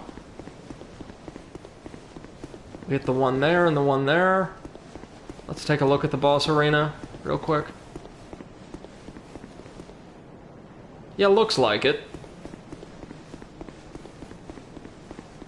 Well, let's steel ourselves for another boss, and kind of a cool one, I think, again, just because of, like, the arena gimmick. That's really nice, forcing, or incentivizing the player, I should say, to do some prep work to actually create an arena more advantageous for them.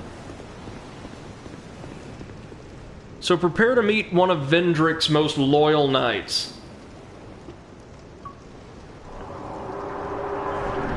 This is the Dragon Rider. I love his armor.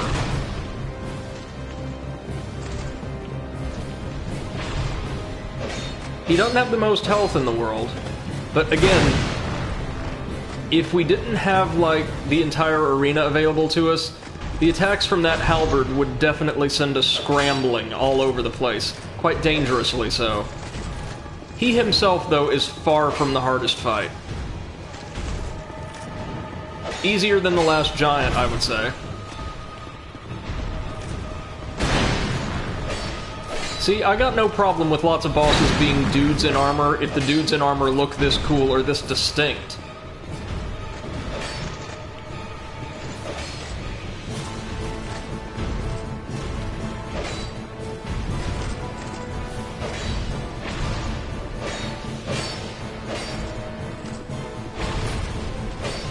Ow.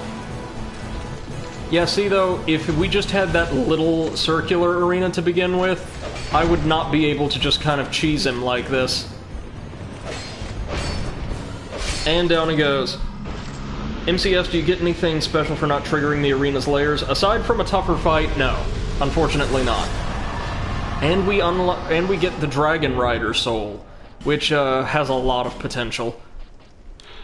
Soul of a Dragon Rider who faithfully served King Vendrick. Long ago, the Dragon Riders mounted worms and were feared on the battlefield for their unparalleled strength. Use a Dragon Rider soul to acquire numerous souls or to create something of great worth. Can't wait till we meet the merchants who can actually help us transfigure those souls. But first, it's time to meet the game's default, like, miracle trainer. Are you from these parts? My name is Lycia. I have come to spread the art of miracles, a practice of which I am a disciple. I can see that you are well suited to comprehend their wondrous power. Not remotely true, because our character has next to no faith or, like, no points in faith or intelligence. I'd heard awful rumors about this place, and I'm afraid they were all true. The king, gone. The earth, ravaged. The burden on the people weighs heavy. I fear that, by now, they may have... Right, so this is also an element of the narrative that really distinguishes it from Dark Souls 1, where, MC says, I imagine a Fallout 1 dialogue with 1 in intelligence. Thankfully, it never gets that bad. Here, I think it pertains specifically to, like, knowledge of the arcane. Why did I come here? Well...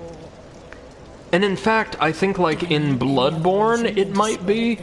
It's not intelligence that affects, magic and things like... or what passes for magic in Bloodborne. There's, like, kind of rough analogs for magic and miracles.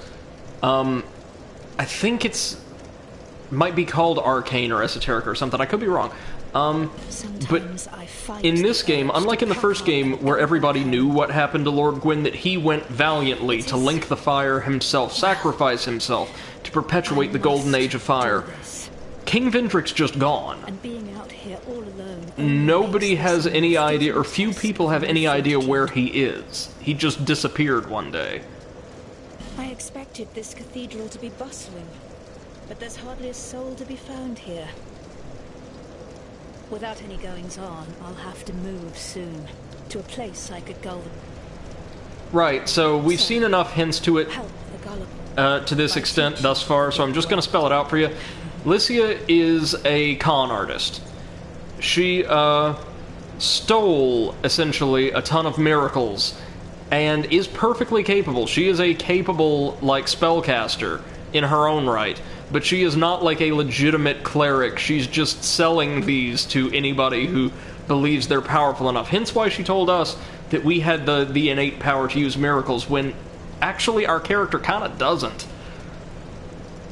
I expected this without any... MC says, got bored by power. We'll see what's up with Vendrick.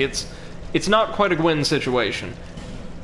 So she sells basic, like, miracle equipment. The gods frown upon such soul scrimpers. I'm sure they do. Now that we have talked to her at the Tower of Flame, she should vanish as well. And will appear back in Majula, where we're going to go real quick to level up a couple more times, and then head back... Yeah, I think we'll head back to Hade's Tower of Flame to take on its second boss if we can. Along with the Knights, of course. See, just getting to that boss, though, is going to be really challenging. MCS, was that someone just murdering her like the Phantom? I think so, yes. Must be like good old Patches, huh? Not fond of clerics. Or cleric substitutes. And then, right off the bat, trust me on this one, we're going to start... Well, no, we want to get both of these up to 12, I'd say. That seems sensible. Then we're going to start working on our attunement to unlock spell slots and intelligence to, well, unlock spells. After probably a couple more points in dex, we can't, like, totally neglect our main stat. Trust me, the spells you can access in this game that aid in, like, standard melee combat, though, oh, Magic Weapon has a great analog in the Hex School that just cleans house. Right, so, second boss, let's go for it. Should be able... Once we get to the boss, once we actually open the way to them, we should be able to handle them pretty easily. And I love this boss, I love everything about this boss. I think this boss is the best possible way they could have done something that Dark Souls 3 tries to do consistently and fails at. The Dragon Rider is a very, like, kind of simple, low-ball warm-up boss, and I think in that regard he's perfectly fine. Cool design, cool arena, can give you some pretty great stuff with that soul of his. Oh no, the Knights are hostile now. I was not expecting them to go hostile just because I defeated the Dragon Rider. Whoops. Oh, that's bad. Either y'all care to follow me into the boss arena, or can you? Yeah, the Hade Knight kinda sorta can. So their weaponry is electrified. All of it. They're very dangerous. The big guys, still on their own, not so much.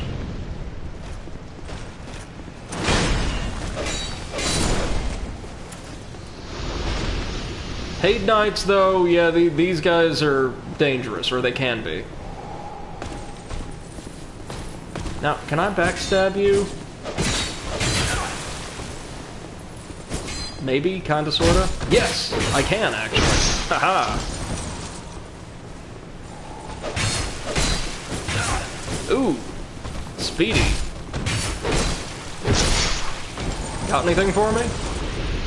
Other than, like, wildly convulsing and exploding into dust? He was guarding this chest, though.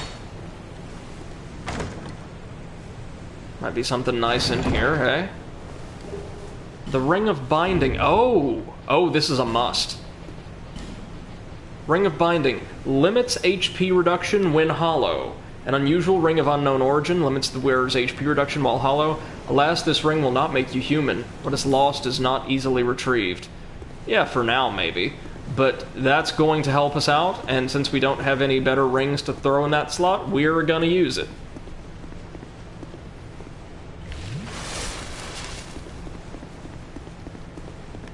More of these guys. Trust me, once we get magic weapon, or basically better magic weapon, we can clean house, even with a curved sword on these guys.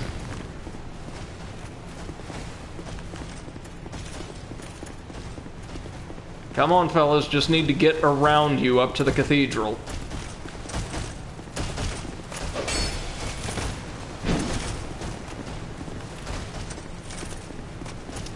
You can actually get their armor, and while heavy and a little frail, it's pretty good stuff, I think. Can't follow me in here? I will cheese this right on out.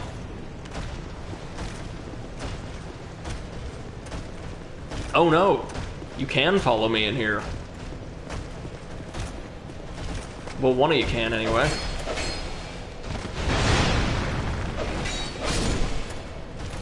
Ones with the greatsword seem to be most vulnerable. Okay, come on. Oh no, you don't.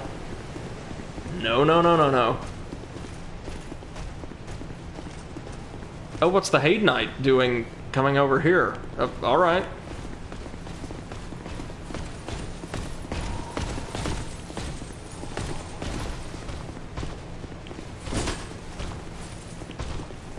Haid, for the record, was a kingdom that fell like centuries ago in this timeline. So these guys have been holding it down for a minute. It's worth, like, taking that hit from them, though. Getting those extra blows in while they're getting up. Hey, I got a backstab there. Like so.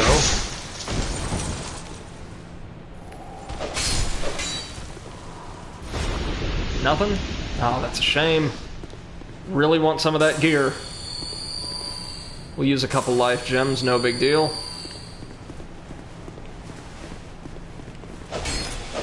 See, the reason I'm being so cracked blue eye orb, that allows you to summon in and help another player who may or may not have been invaded.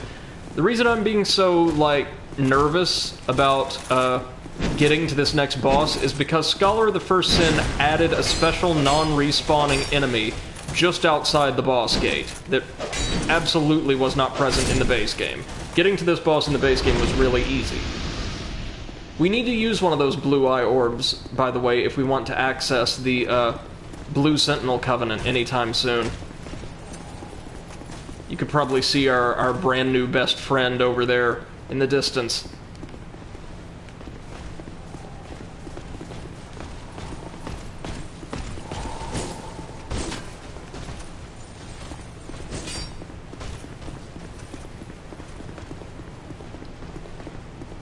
We've got to kind of just bait these guys out. Taking on them and one of the old knights at the same time would largely be suicide.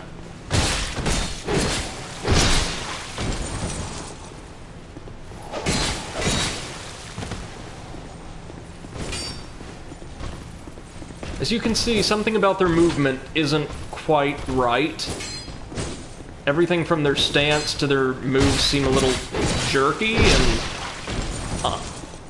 kind of undisciplined. They've clearly been around for a very, very long time. In the original game, I don't think they respawned, but these might. We need to find a way to lower the drawbridge, and the controls should be guarded by our soon-to-be new best friend right up there.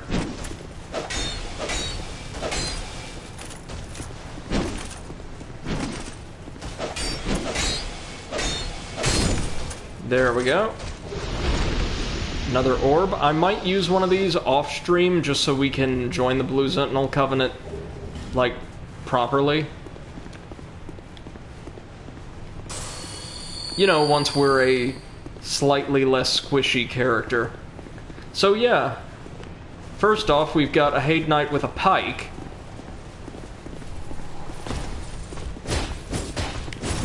I'm fairly certain this is the pike variant.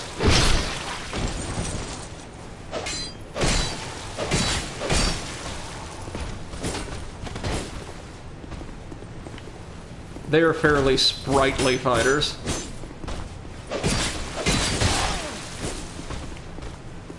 I like that little flourish, that spin there.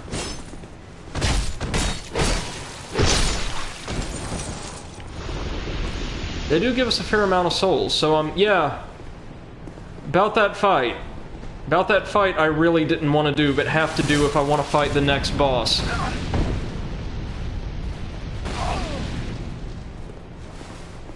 Meet the Guardian Dragon.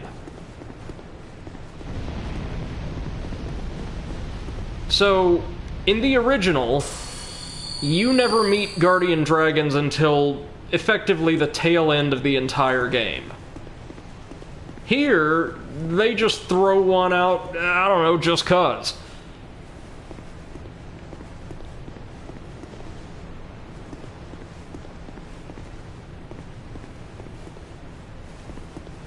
A good idea? I don't know. It's certainly impactful, though, for people who've played through the base game before. So, I'm gonna take some fire damage, but I'm gonna try to get in close. Jesus. Because up close, it's actually not that bad.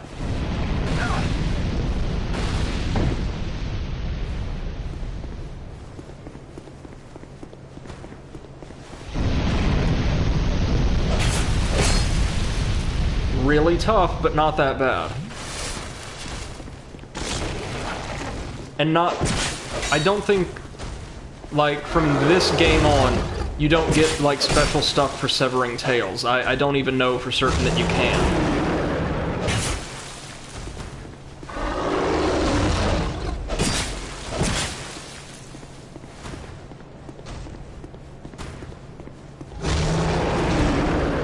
And, like, yes, this is like an actual dragon by all indications, or something indistinguishable from one.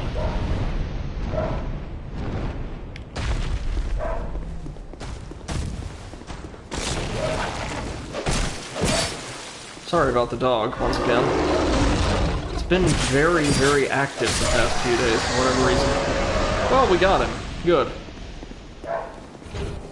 And with it, we got the Watch Dragon Parma and a Petrified Dragon Bone. Now, I think Petrified Dragon Bone is an upgrade material, maybe, for special weapons? Yeah, a large petrified bone reinforces equipment made from special souls, commonly called dragon bone, but the veracity of the name is questionable. In any case, this petrified bone houses great power. And we earned the Watch Dragon Parma, which has much better defense than what we've already got. A shield decorated by intertwined dragons. The black and white contrast depicts the ebb and flow of the fate of all things living, and the serpentine dragons that watch over the march of time. The bearer of this shield will be blessed by great fortune in battle. Oh, we need more strength to use it, do we? Well, I do need to go sit at a bonfire, so we can fix that. The Guardian Dragon does not respawn. So now that we've lowered the drawbridge to the cathedral, we should be good to go next time we run on through. I really like the look of this shield, for the record.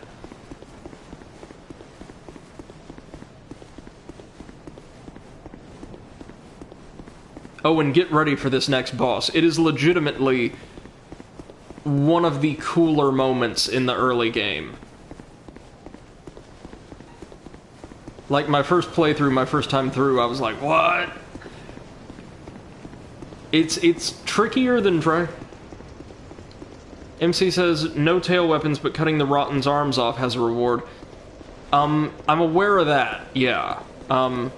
It's just not worth it, largely, that particular fight. Usually that boss goes off, or goes down really quickly, if I know what I'm doing.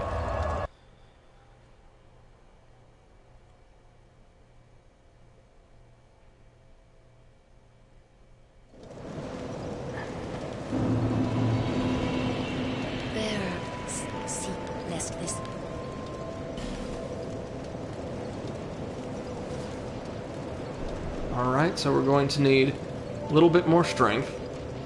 and then just dump the others into dexterity. We'll try to get dexterity up to around 25, and then carry on with other ventures. Now we can use the shield properly, very nice.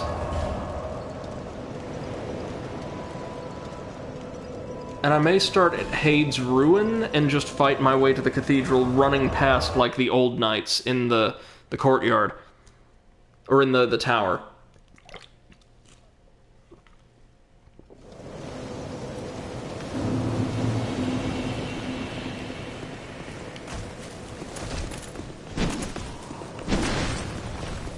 Oh, there's another Hade Knight. Coming in hot. Again, that backstab should have connected.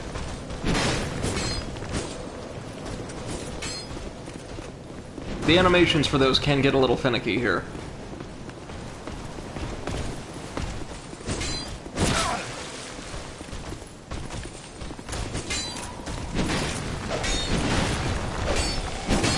Oh god, no.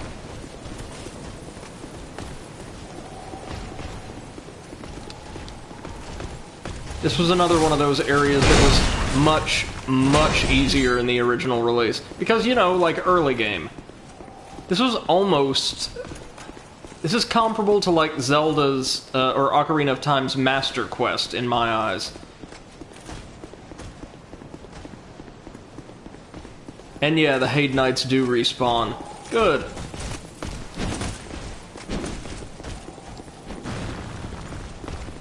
Luckily, if we can just hoof it to the cathedral, we should be in the clear. I don't know if I'll make it past the boss first try or not, but I certainly shall endeavor to.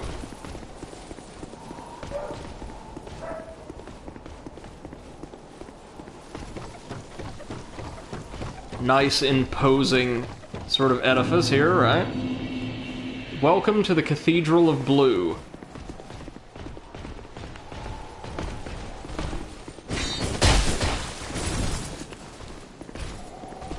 So, I do not remember enemies being nearly this persistent in the base game. And I do wonder, damn it, if that's something that was changed specifically for this build. Well, we're gonna have to go in and just try our luck with the boss and check out who it is. If I make it through, he's back. This is how you do fan service. Ow. No pomp and circumstance, no constant self-references, just, hey, here's an old friend from the first game. And this time he's coming for you himself, but with the powers of darkness on his side this time. And looking much cooler with a slightly darker tone to his armor. This fight, guys, is amazing. Because it turns out, like, all on his own, Ornstein's a really capable early game boss. Not too challenging, just engaging enough, got a really cool moveset, great music. MCS, how did he survive the ages? Well, I think the first question should be, how in the hell did he survive the first fight? Or the fight in the first game, right? Well, maybe he was undead too. And clearly, he's not quite the same. Instead of Lord Gwyn's lightning, he's using the power of the Abyss now. Oh, this is so cool. And for the record, as I'm aware, this is or as I recall, this is the only boss character from the first game to appear like this.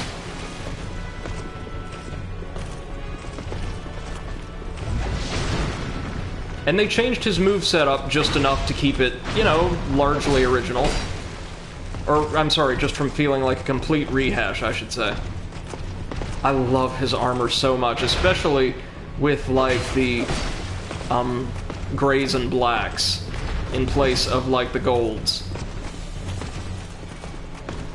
And see, again, like, his name has been lost to time, even though his deeds haven't. He's just the old Dragon Slayer now.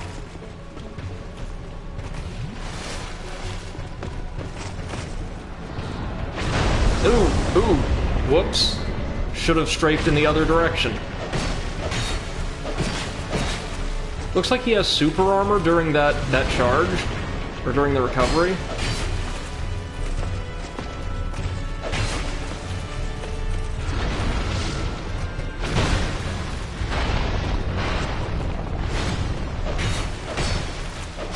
Got him!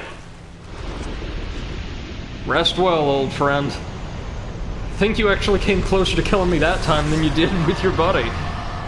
So we got his soul as well as his ring, now the old Leo ring.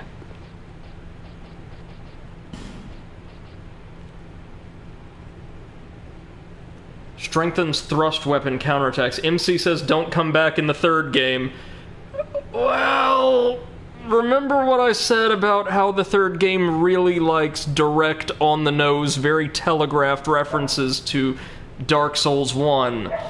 He doesn't come back as much as there's a random late-game boss that has his armor inexplicably and a different moveset. It's a perfectly serviceable fight, but that feels more explicitly fan-servicey than this.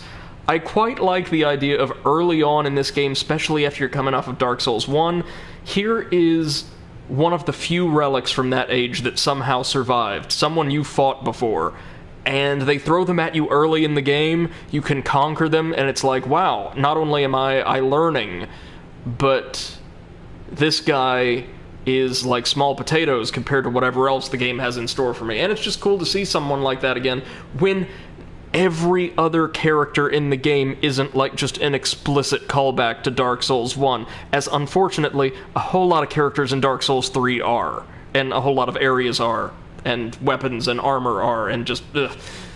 But here's the ring. The beloved ring of a dragon-slaying knight strengthens thrust weapon counterattacks. After many years of use, the ring's face is worn down, but close inspection reveals an engraved lion. And then his soul.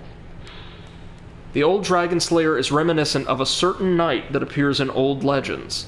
Use the special soul of the old dragon slayer to acquire numerous souls, or to create something of great worth. So we now have access, or should have access, to a bonfire. But first, hold on. If you recall, Hade's Tower of Flame was home to the Blue Sentinels HQ, and here we can talk with their commander, Lord Targray. Transient being. This is no place for one such as you. Be gone. You are not needed. Transient being, nothing has changed. You would never make a Knight of the Blue, and I have nothing more to say. Be gone. You are not needed. So unless we actually help out another player and earn a token from it, like a token of reprisal or something like that, he will not allow us to join the Blue Sentinels Covenant. But, once we do, as I said, I'll probably try to earn one before, like, our next Dark Souls 2 stream. He will allow us to join the Covenant, give us a new ring and, like, certain privileges and all that good stuff. Let's see what we have here, though. A Cleric's Parma and the Tower Shield. Cleric's Parma, a Parma used by clerics on pilgrimage, enchanted with a somewhat fragile blessing that allows spells to be deflected by parrying. Very cool. Unfortunately, the shield provides very little physical defense and is more of a lucky charm than a proper shield. Still, very effective against certain PvP builds, no doubt. See, check that out.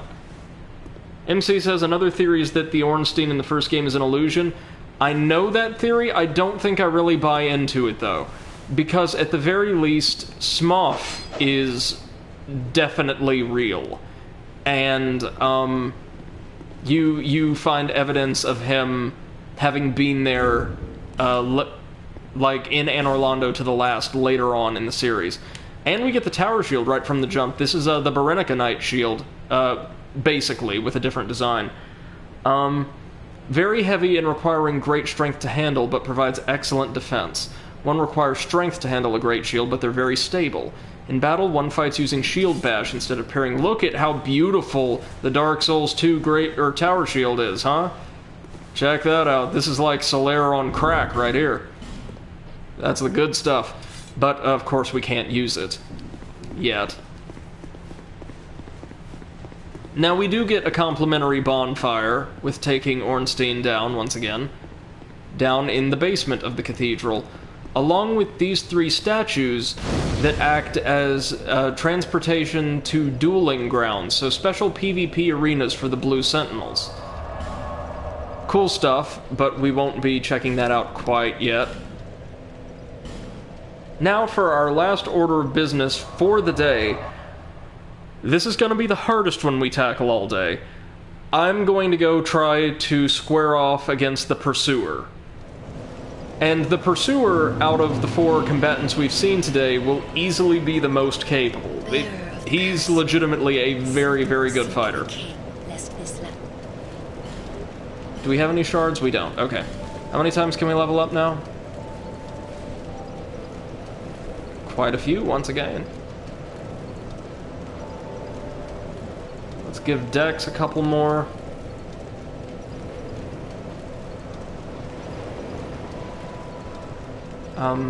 Vitality.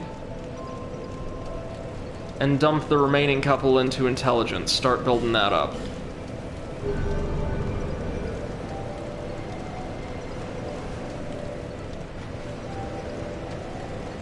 Alright, can we upgrade our scimitar any further?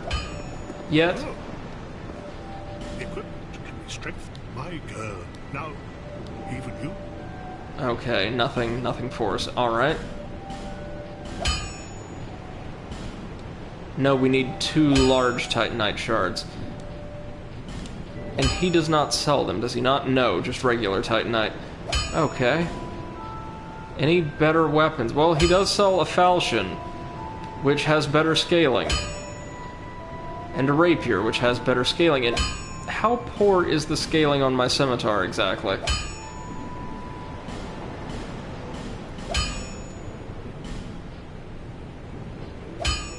C? Huh. Guess we can go get some more falconer gear from our buddy. Oh, I was hoping that you would come. Since we spent enough money on the falconer set, he's become a little bit more confident and stocked more armor. And I may step up operations soon. I'm surprising even myself, to be honest. Did I mention before that, well, I'm not from these parts?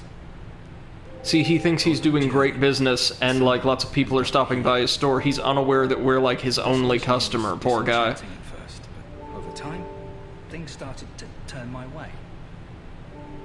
Yeah, I've got a good few regulars now. See? They're all strangely desperate and quite willing to pay a premium.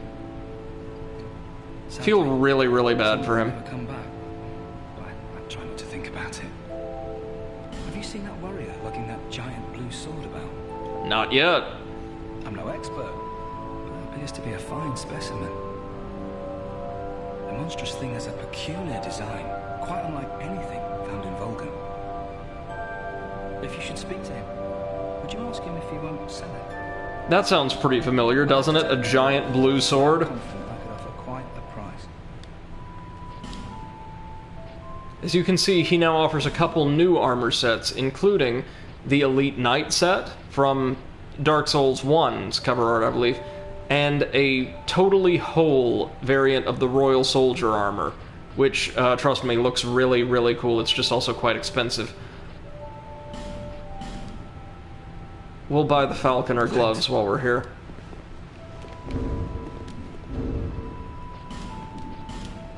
I love the theme for Majula, so peaceful. So it's actually slightly worse than the manchets, that's a shame. Ah, well, I guess we'll equip it anyway for the sake of style. Yeah, there you go.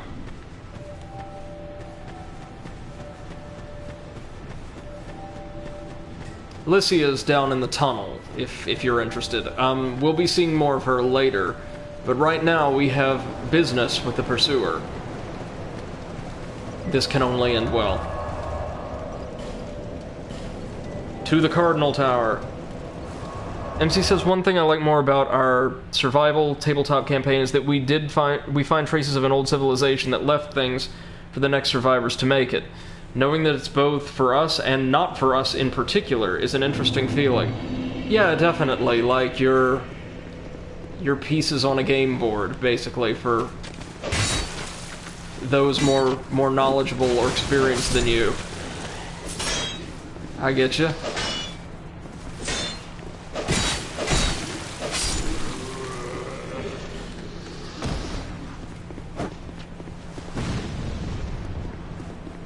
Now, hold on. Yeah, the pursuer's over here. That's right. I keep forgetting where everything is because this forest is so sprawling. If it's not the largest or most, like, complex area in the game, it's very close.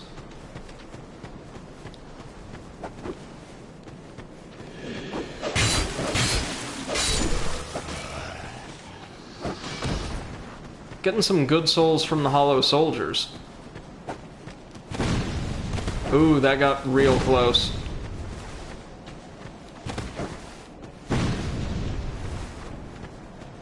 How are, like, none of them hitting the explosives?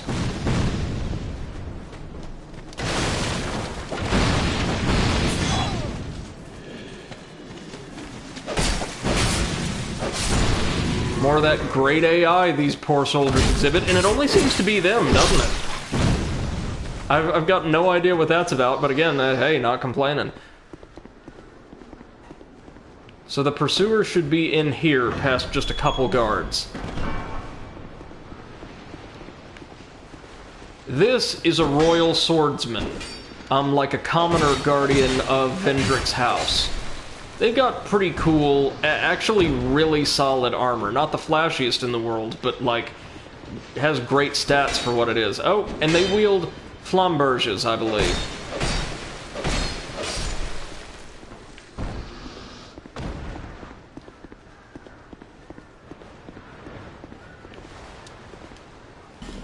Visions of Giant. Oh, we've got an archer. Whoop.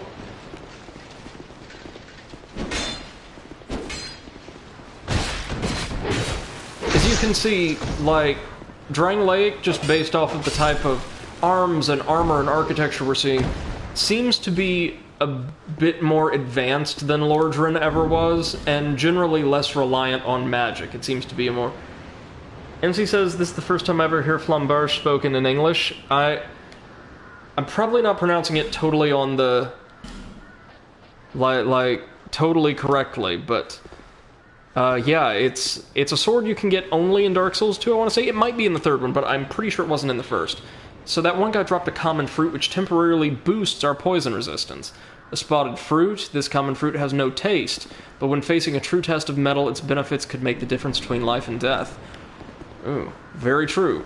There's nothing anywhere near as frustrating as Poop City when it comes to poison in this game, but there's one area that comes kinda close. Well, if we're talking about just the likelihood of being poisoned, not the frustration factor. So we've got a very, very scenic location for our pursuer duel. And here's the thing about his fight. Let me see if I can't show you. Alright, you see those ballistae over there? If you manage to, like, line him up directly in front of one of them, you can clip him with the ballistae and just destroy his health. But it takes exact positioning, and he can destroy them, like, with his own moves pretty easily. MC says I bought the poison resistance ring in Dark Souls. The poison bite ring, I think. Yeah, it's pretty handy. Good old 15,000 souls gone, but well spent for Blighttown. Very well spent. Oh, get ready. This fight, again, tricky for this stage in the game, but a lot of fun.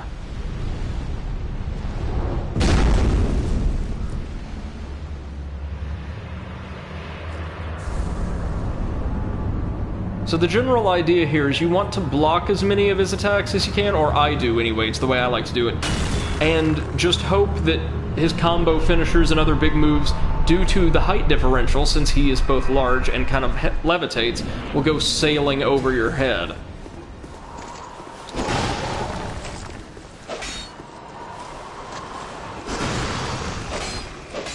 Like Ornstein, he has a tendency to kind of just go sailing past you with his big, like, wind-up charge attack. He's got really cool gear, though, doesn't he?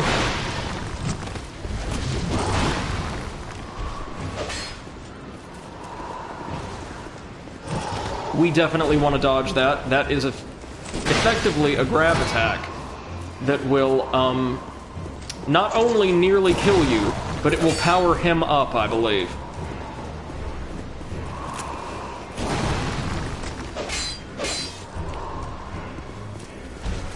No, no, no, no, no! Oh, thankfully he wasn't able to execute the grab because we were in the middle of a roll. Good.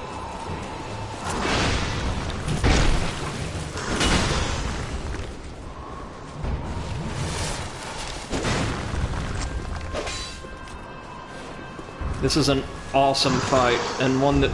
Oh, that was so close. Really incentivizes learning your enemy's moveset. If I'm doing kind of well-ish, it's largely just because I learned this fight so thoroughly when I was younger.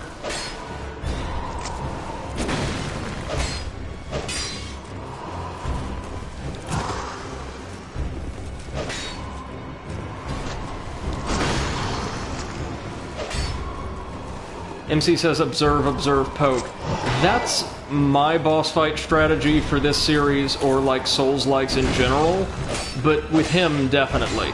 You do not want to try to tangle with the Pursuer toe-to-toe, especially with a build like this.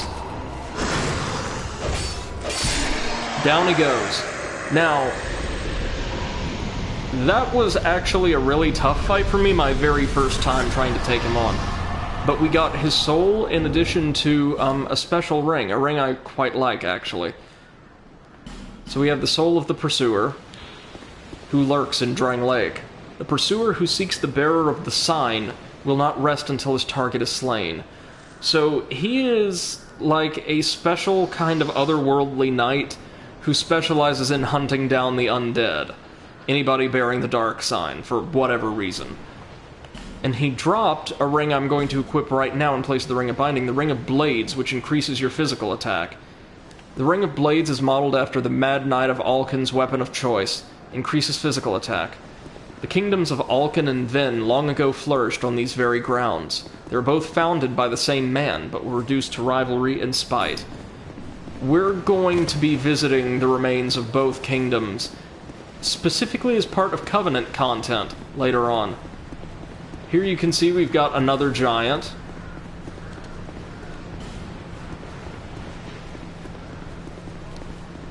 We've got a nest we'll come back to.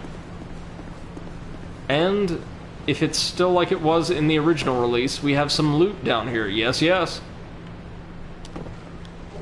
The Drangleic set, shield, and sword. The Drangleic sword is a great sword, I want to say. Yeah. Great Sword of Drummond, Royal Army Captain. An old and unadorned sword, perhaps, but the pride and joy of this venerable captain. An heirloom passed from grandfather to father, and then from father to son. Drummond and those before him used this sword to repel those who would threaten their great land. It's pretty big, pretty heavy, looks really cool, though. And the Drangleic armor set looks and kind of just is fantastic. Belonged to Captain Drummond. Drummond's ancestors have served Drangleic for generations, principally as defenders of the great fort, but Captain Drummond was the last in this proud line. Hopefully it's not too heavy for us. I love the Drangleic set because it looks like a cross between, like... Well, really, it's reminiscent of the Tamrielic Empire from the Elder Scrolls games.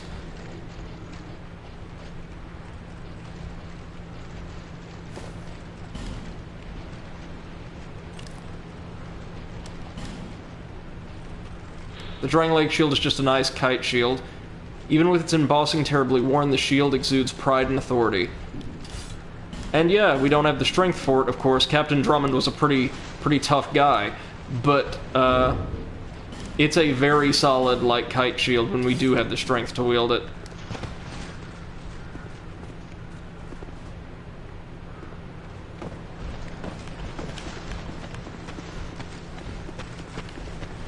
Again?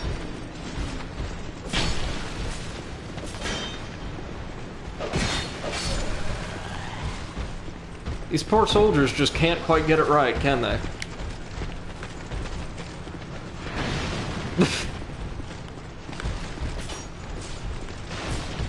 Peace out, y'all.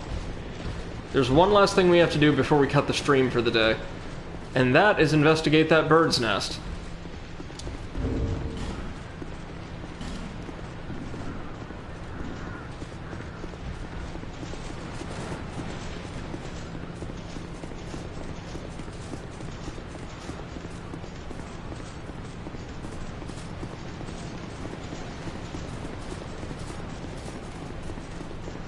If we head up here, we can see one of the true prizes of tackling the pursuer. Getting a ride on his, or by his, giant avian buddy. And this actually acts as a shortcut, taking us ahead in the game 2 or 3 areas to a special little side region of a very large map. Welcome to the great undead prison, the Lost Bastille. And welcome to some friggin' treasure. In box number 1 we have the dull ember, used for, technically blacksmithing. An ember that radiates a dull light. This flame seems nearly exhausted, but exhibits an eerie resilience. Perhaps this is its ordinary state? MC says, of course, Bastille. It was one at some point, anyway. It's seen better days. Oh, my brain went French. Well, I'm fairly certain, like, French Bastilles were not guarded by giant flame-throwing mummies. But unfortunately, with just a tease of this area, we'll have to leave it for today, as we've been going for well over 4 hours. I've been having the time of my life, though, sharing this game with all of you wonderful folks out there, either live in the audience or catching this as a VOD after the fact on YouTube. I adore this game, and I hope after seeing a few hours of it, you guys can, even if it's not your favorite in the series, that's totally fine, just understand why and appreciate the really cool design innovations that the Dark Souls 2 team brought to their craft. We took down 4 bosses, got 4 boss souls, are building this character up slowly but surely, and tomorrow, or in a couple days, depending on what we'll play through. MC says I'll go through it after the first one. Glad to hear it, man. I hope you have a good time with it. We'll be back to take on, well, not the Lost Bastille. We've actually seen almost all we're going to of this area for now. We're going to head back to Hade's Tower of Flame at the start of our next stream, and then tackle the area that is intended to take players to the Lost Bastille, and with it find a couple brand new characters, including one we're going to be leaning on pretty heavily, and some very, very interesting enemies and equipment. Until then, thank you all so much for dropping by this afternoon. I hope you all take care of yourselves and have a wonderful rest of your day. Bye-bye, folks.